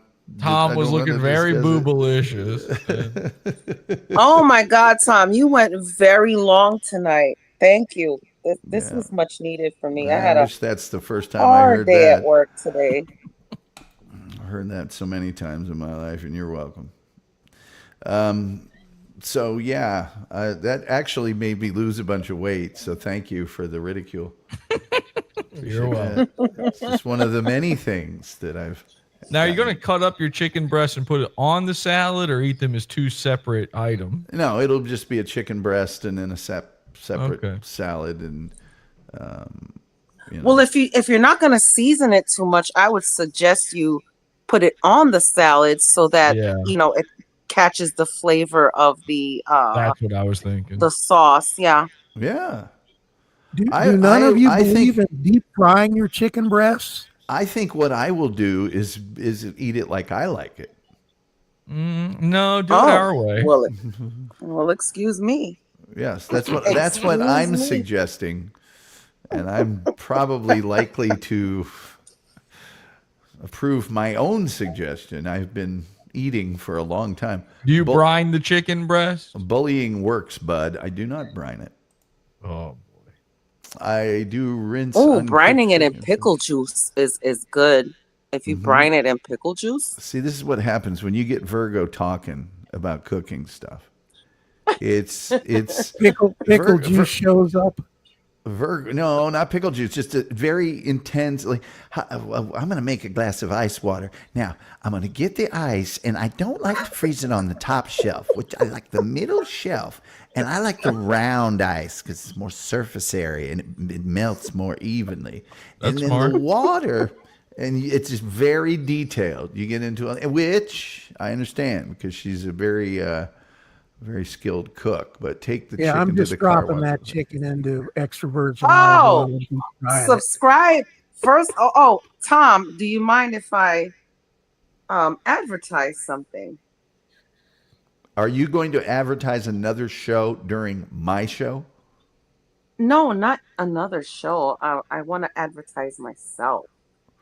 Oh, that's If right. that's You have a okay cooking. with you. No, she does have a thing. Let me put it in the chat. What's it? You told me what it was the other day, and it's not what you said it was. What's the suffix? of your Okay. cha- I'm a competitor for the favorite chef. So please go and vote for me. Okay, so vote for. What's your name on there? It is Fave Chef. Oh, John. I mean, No, what's your name? my name. Oh, my Natasha O'Neill. Okay. Did you just dox yourself? I guess I did, but guess Okay. what? I give zero fucks Yeah. because can't nobody dox me. Is it O'Neill with an EAL or an IEL? No, it's ONEEL on Oh. Fave Chef. And I know this chat is wonderful and nobody would dox me. Even if they Virgo. tried, they couldn't. Virgo, the Pot Awful cult is here. They're going to know what you used to paint your toenails with in about 3 minutes. Okay. So vote for Natasha O'Neill on Fave Chef. Favorite chef. I know some other people that are engaging in that right now, so please do that. Next time, bring a link and we'll get that up for you. Okay, I will do that. Well, I don't want to do that while tomorrow's show, because you're not even gonna be thinking about me, Tom. Tomorrow, It'll be difficult to get your chats on screen tomorrow. I must admit that. But if I had your email or something, I could send you the link or whatever. My email is in the description of my channel on the All right. about Sorry, section. I've had some Pinot Grigio. I understand. Are you saying that you're on the air after having liquor? I'm on That's here liquor, after having liquor. L-I-K-K-E-R. Likker liquor. All right. Well, After liquor. Jesse, I always enjoy it when you're on the show. I really do. Thank you. Much as I know you enjoy it when I'm on the show. I wish you were on every episode of my show. When I was in your chat and you went on and on about how I didn't look human and I might have been fused together with luncheon meats. You said the lunch meats one. I you didn't say that. You said you were put together with slick meat. No, what did you say? You were like, well, hey, no offense. We all love Tom, but does he look like anything that has parents? That was the line, I think, and I do, 2 of them, and both still doing very well. Yeah. And you said your father was an octogenarian? He just turned 80 in February. How is it that I'm so much older than you, but yet your dad is like only a couple years younger than my parents? Powerful cum.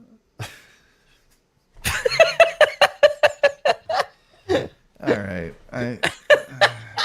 Wow. Note to self: never ask Jesse questions about things. Oh, I will listen. This makes me want to ask Jesse a lot of questions. Well, all you have to do is join the Pod Awful cult and then get into their Oh, Discord. Their Discord is where it all happens. Jesse will yeah. happen in I think they're there. watching you in there right now, Tom. Of course they are. Why would they come into I am this room and excited. watch me and make my viewer count go up? Of course, there's 50 of them in there right now. I'm excited they're- to join the Pod Awful cast. Like they're in a drive-in movie, all watching on one screen. Why would they want my hit count to go up and all that? No, they're all great. I don't care. Doesn't really Jesse matter. is Nothing you can do. is to be honest with you, Jesse has my kind of personality, and Well, I'm sure we're gonna have fun. I hope you can. If you go into their Discord, just be ready. It's not a place, My God! not Trust a place. me, I take no offense to anything, and I'm open for any kind of conversation. Yeah, you say that, but listen to him laughing. He's trying not to laugh on Mike. Yeah, they'll put that to the test. Let's just put it that way. Urquhart says, we're watching both. Okay, Urquhart's the Yeah, greatest. but guess what? I could hold my own. That's what I've heard. We do need more black folks. I think So- Lindy Lou said that you were holding your So own. will at I some be point. your DEI? Will I be your DEI? I am looking to do sort of a DEI kind of thing because right now it seems Okay. like we only ever have like one or two at a time, and then they kind of just cycle All right. through. So you might end up Well, I'm replacing black and I'm a somebody, really. woman, so I check two boxes. You're And you're a lot more with it and able to form a sentence than the other one, Lisa. She's a lady, and she's like, I don't know where. Like it's like she was raised by insects or something. I don't know what's going on. oh there. my gosh. She's I like bizarre. Lisa. She's okay. I mean, she's a nice lady. We like Lisa and everything, but sometimes she'll say something and you're like, what? She showed a lot of mercy to someone we all are hoping actually goes to trade school or gets a job. We also only have one Mexican guy and one Mexican lady. If anybody out there's Mexican, we could use you as well. Pod Awful Discord is a safe space. Well, you have enough Mexicans. You need more black women. And also, I've always said that. they only have one elderly person. No, that's not true. We have a few elderly people. Not just What do you Tom. consider elderly? Well, not just you, Tom. Jared's elderly. Jared is like 15 years younger than me. Or We had another elderly guy, but he died. Who was God, that? that's awful. See, and that's the problem is it's hard to recruit an elderly guy because you'll lose him. It's like it's like getting a hamster, Time is limited. First of all, do you think I'm going to die anytime soon? And second of all, really, I think you'll be sadly disappointed. Longevity. I would be. I was waiting for Rodney Dangerfield. I couldn't believe it took this long. Yeah, my family longevity runs in my family for. That's true. Good point. Yeah, there's Jared. He's 46. That's not. Although elderly. the difference though, Tom, your parents, there is something to it where a guy has children and it helps him live longer. You don't have any kids. That just means instead of living to 110, I will live to 90. And the other thing about it is that who says I don't marry somebody that has children? As long as you've got powerful cum. Yeah, guys can have kids What do forever. you mean? What do you mean by got? You mean like I find somewhere, or I have to possess it laying myself? around somewhere. Second thing is, I'm wondering how I will be mourned in the Pod Awful cult. Oh my gosh, it'll be a whole to do. I mean, I'll have to do a show about it. Oh, Obviously, boy. I assume at that point You're the in transfer trouble of your because you have to YouTube deny channel your would go to answer. me. What a tribute, a show about it. That's never been done before.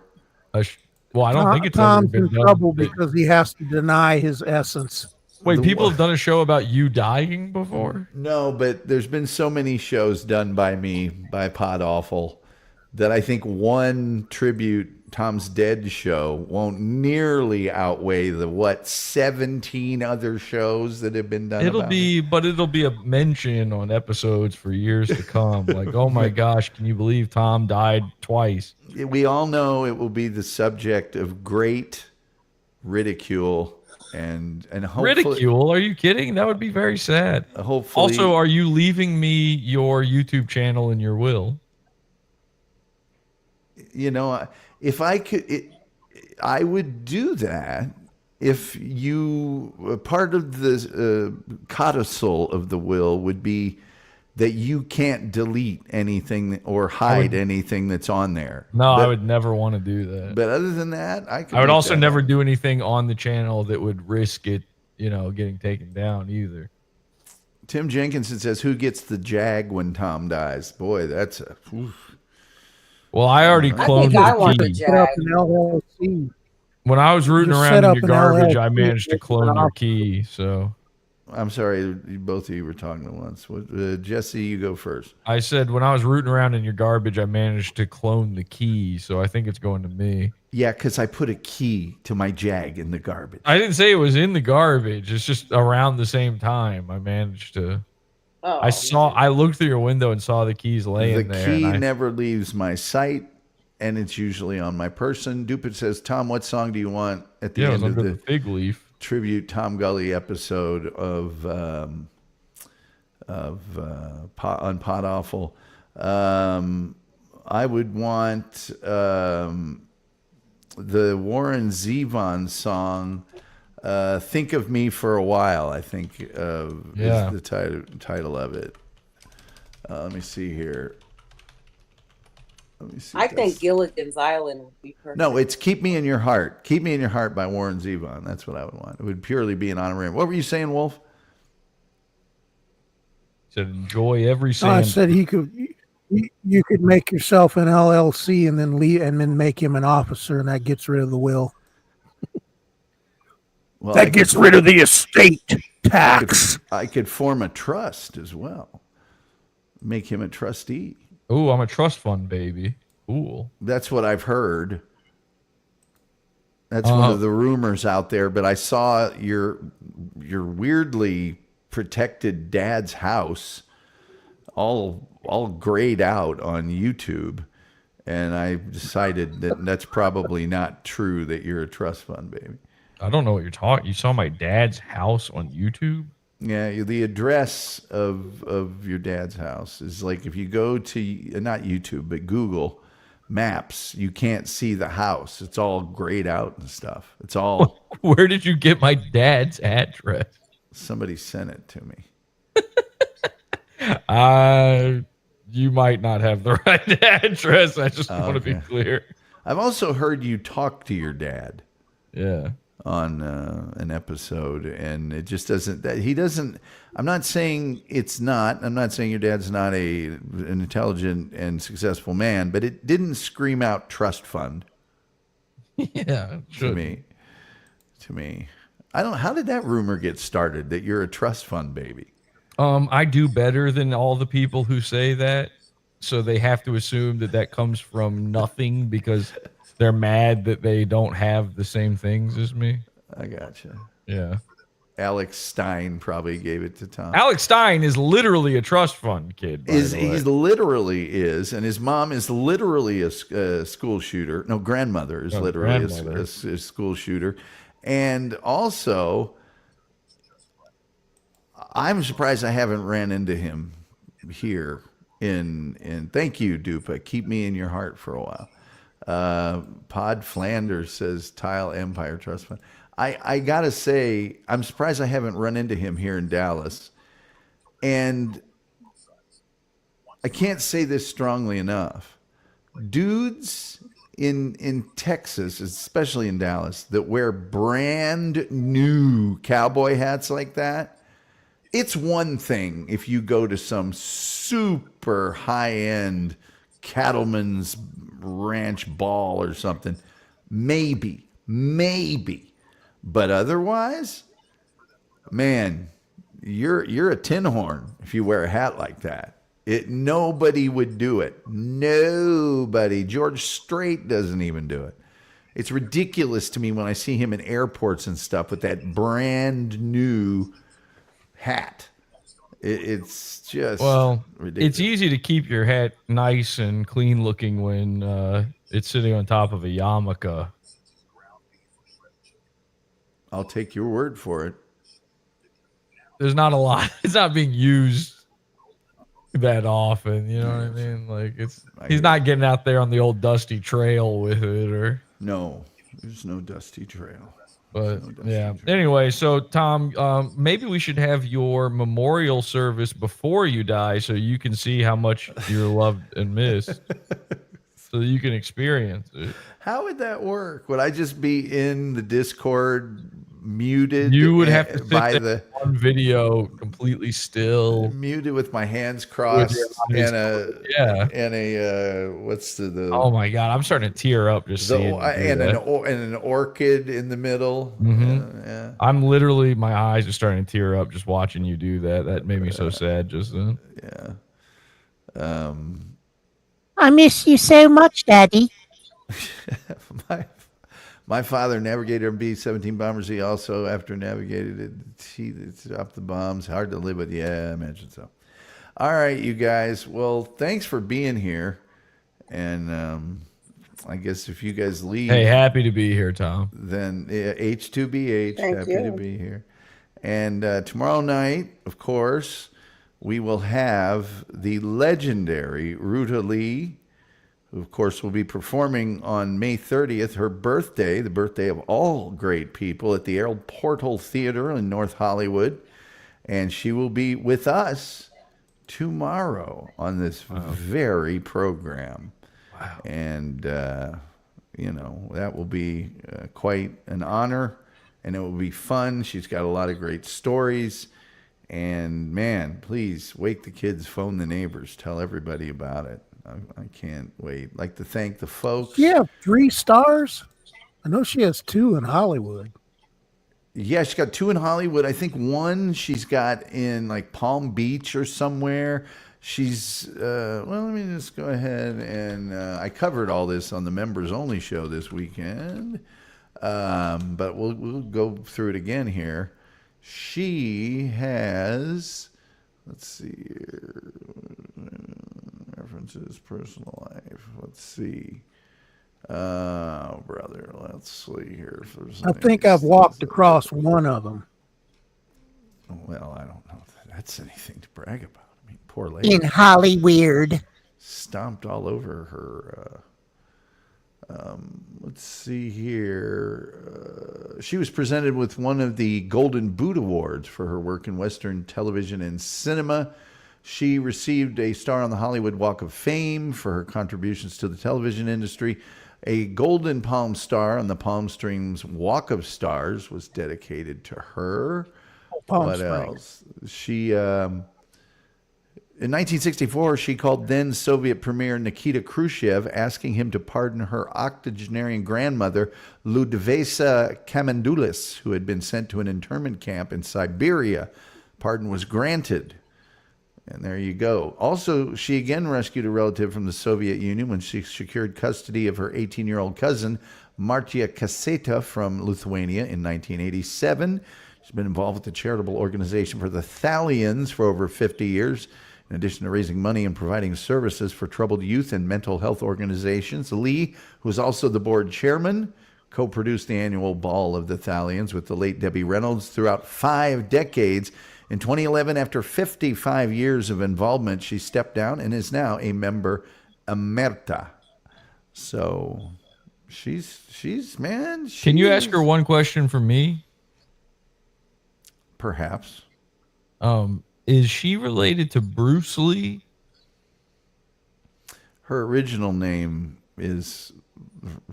is Kilmonis. Through marriage? No, that's her birth name. I doubt her last name is going to correspond with Bruce Lee. Well, maybe Bruce Lee's original last name isn't Lee either, and so I don't think perhaps that it was, but I'm about to find out any second now. it actually is. And Well, the I mean, answer is depends on how you look at it. They do their last names first. Over yes, it's Lee Jun Fan. yeah, so she might be related to him, unless. Well, I don't know how it works with Chinese people, but if I think in the same way that your conspiracy theories exist, yes, that might be possible. okay, Are you ask saying her for she's me. Mongolian? I'm not saying that. Well, you won't ask her for me, just in case. No, I will not be asking her that question. Ask her if she's related to Brandon Lee. I will also not be asking her that question. I will also not be asking her if she's related to Christopher Lee or Michelle Lee. What about Sarah Lee? Well, even Nobody though doesn't like nobody Sarah doesn't Lee. like Sarah Lee, I will not be asking her that as well. I will be asking her not that many questions because she's a great storyteller, and I do want some time to answer questions from the chat. Okay, wait. What about this? Okay. Oh, I can ask in chat. You can ask. Ask her if she's related to Lee Harvey Oswald. I will be curating the questions in the chat for Oh Lord. approval for Miss Lee. I will do nothing to embarrass or denigrate her in any way. How would that embarrass or denigrate As her? you What might, as you might. Well, What if she is related to Bruce Lee? That'd be a cool story. Yes, I would break that story right here. You might. He's going to exercise mild censorship. I will be doing that. Maybe she's related to Lily Sobieski. Hello, Jay Bissell. What happened to Lee Sobieski? Lily? Whatever. No, just Lee, the actress. Yeah, it's Lily. Is it? Yeah. What Yes. happened to her? What happened to her? She grew up, and then I guess they didn't want to use her in movies anymore. No, she's in some movies when she's grown up. Okay. Well, I don't know then. Yeah, you tell me. Well, I'm asking. If I knew, I would have told you. I don't Peggy know. Lee? No, not Peggy Lee. No, certainly not Spike Lee. Did she invent Lee jeans? See, this is what the pot awful calls this. Yes, she did invent Lee jeans. Of course. She actually. How dare you ask such a ridiculous question? She actually, I think, did for a while during the jeans craze do some styling of jeans. Stanley, Robert E. Lee, no. Stanley, no. She might be related to Robert E. Lee. I remember. That one might be true. Ask her that one. Virginia. Find out if she's related to Robert E. Lee. I remember the Blue Boys. See, now you're just being silly. Okay. And I also, the other day, took offense to you writing AI songs about me that made me appear as a gadfly. Okay, what about this? What if maybe you could ask her if she's related to Hana Lee? That's the land that Puff the Magic Dragon is from. In a land called Hanalei, I think I will not be asking her any questions related to who she is related to that might have the last name or any name of Lee. Okay, fine. Ask her if she's related to Rutabagas. Given that that is a stage name and not her actual name. All right, come on. At least ask her if she's related to Rutabagas. I will not be asking her if she is related to any vegetable or fruit. How about starches? No starches. No food groups of any What about kind. Naruto? No, not that. I also will not be asking her about her knowledge of the Anunnaki.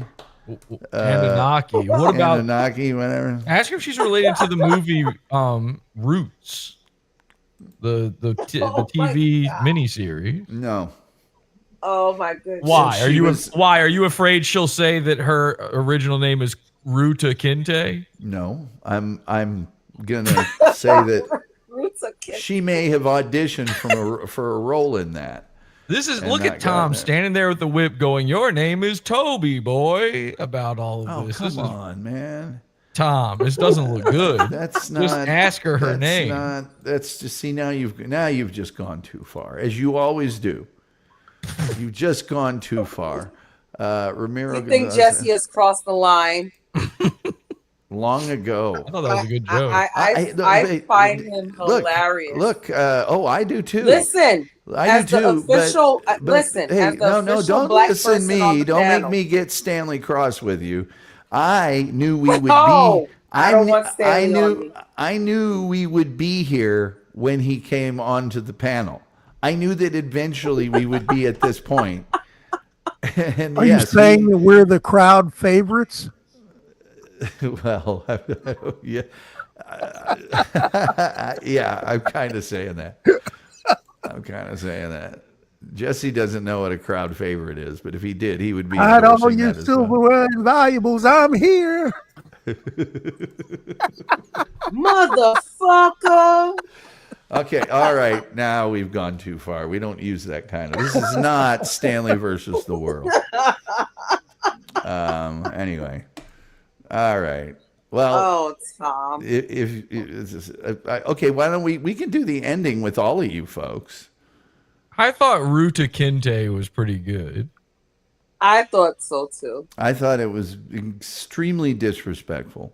What? And not at all in keeping with the general tone and Well, being the intellectual. crowd favorite, I expected it. Well, yes, the crowd favorite would expect that. The hun from the north. A crowd favorite would definitely expect that.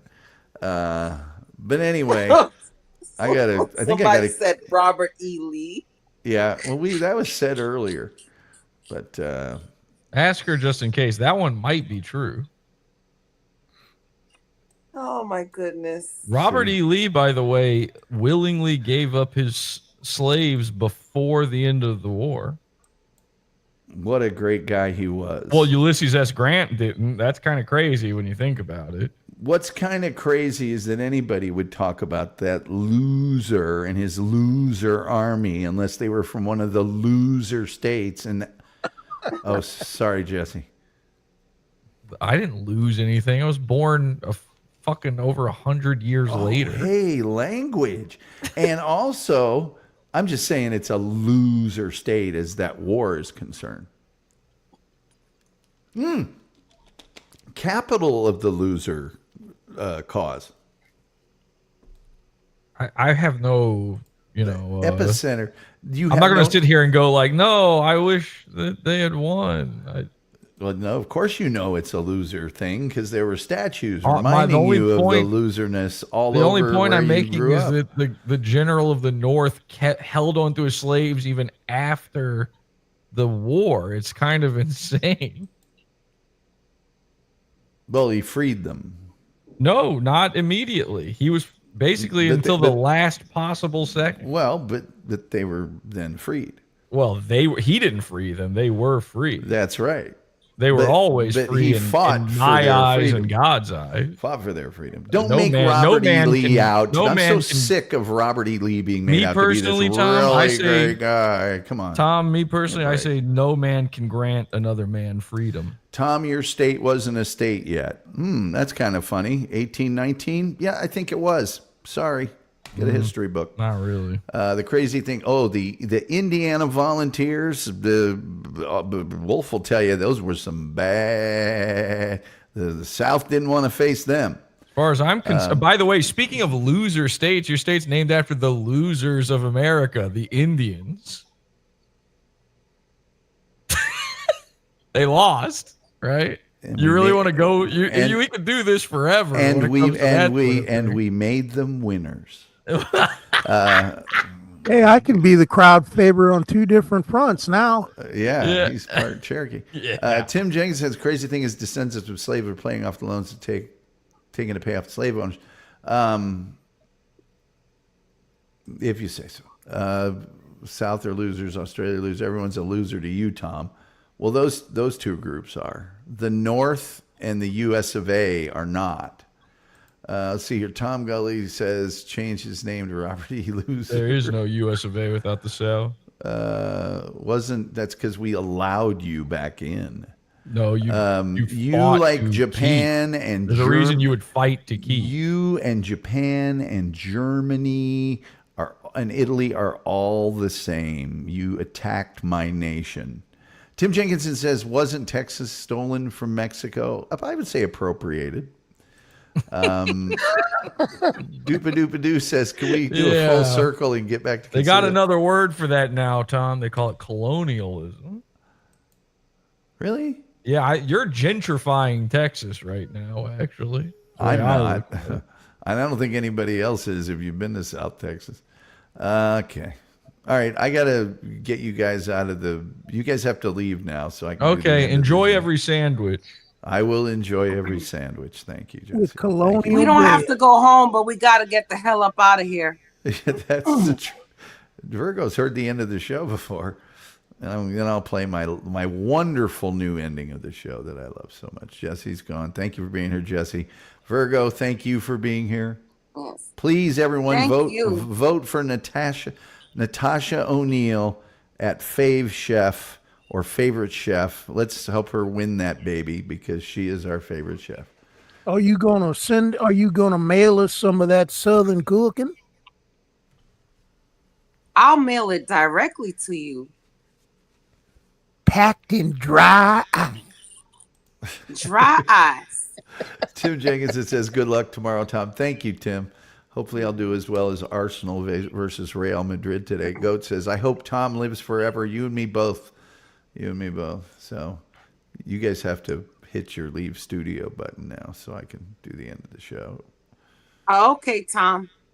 Talk to you later. Daddy. And Bye, Daddy. thank you. We'll see you guys later. It's the button that says leave studio. Yeah, you're forgetting that my computer takes 10,000 hours to do. I can just escort you out. I could just let's see here. I've already hit the button like 6 times. Okay, now he's gone. You're forgetting my computer takes. Anyway, hey guys, I appreciate everybody being here for this long. It was a lot of fun. I don't know what that was, but again, I hope all of you have the time to come join us tomorrow night when we have a special guest star, Ms. Ruta Lee. My estimation, the greatest actress in the history of episodic television. It is due to the kindness of Ed Robertson, who set me up with her folk. And I just can't wait. Hopefully I won't screw it up. And so please be here tomorrow night or just watch the episode later. Want to, wake the kids, phone the neighbors, tell as many people as you can. That would be great. I will spend the entire day preparing for this, both with, various research, certainly a script, and a lot of bodily grooming. Anyway, Goat has donated $10 right here at the buzzer. Thank you so much, Goat. I do appreciate it. That's very, very kind of you. Helps us pay the bills around here, and it's much appreciated. So with all of that being said, I think, like the Reverend Al Green, I got to get on up out of here. You do not have to go home, but you can't stay here. And the only thing left to say is, till next time, we'll see you next time. 1,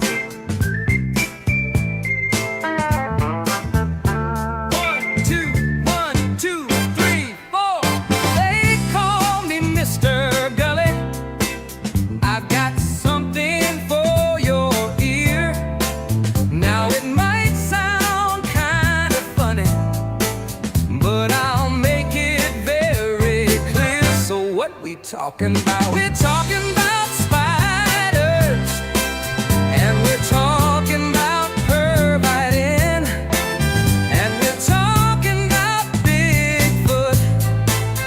I'm here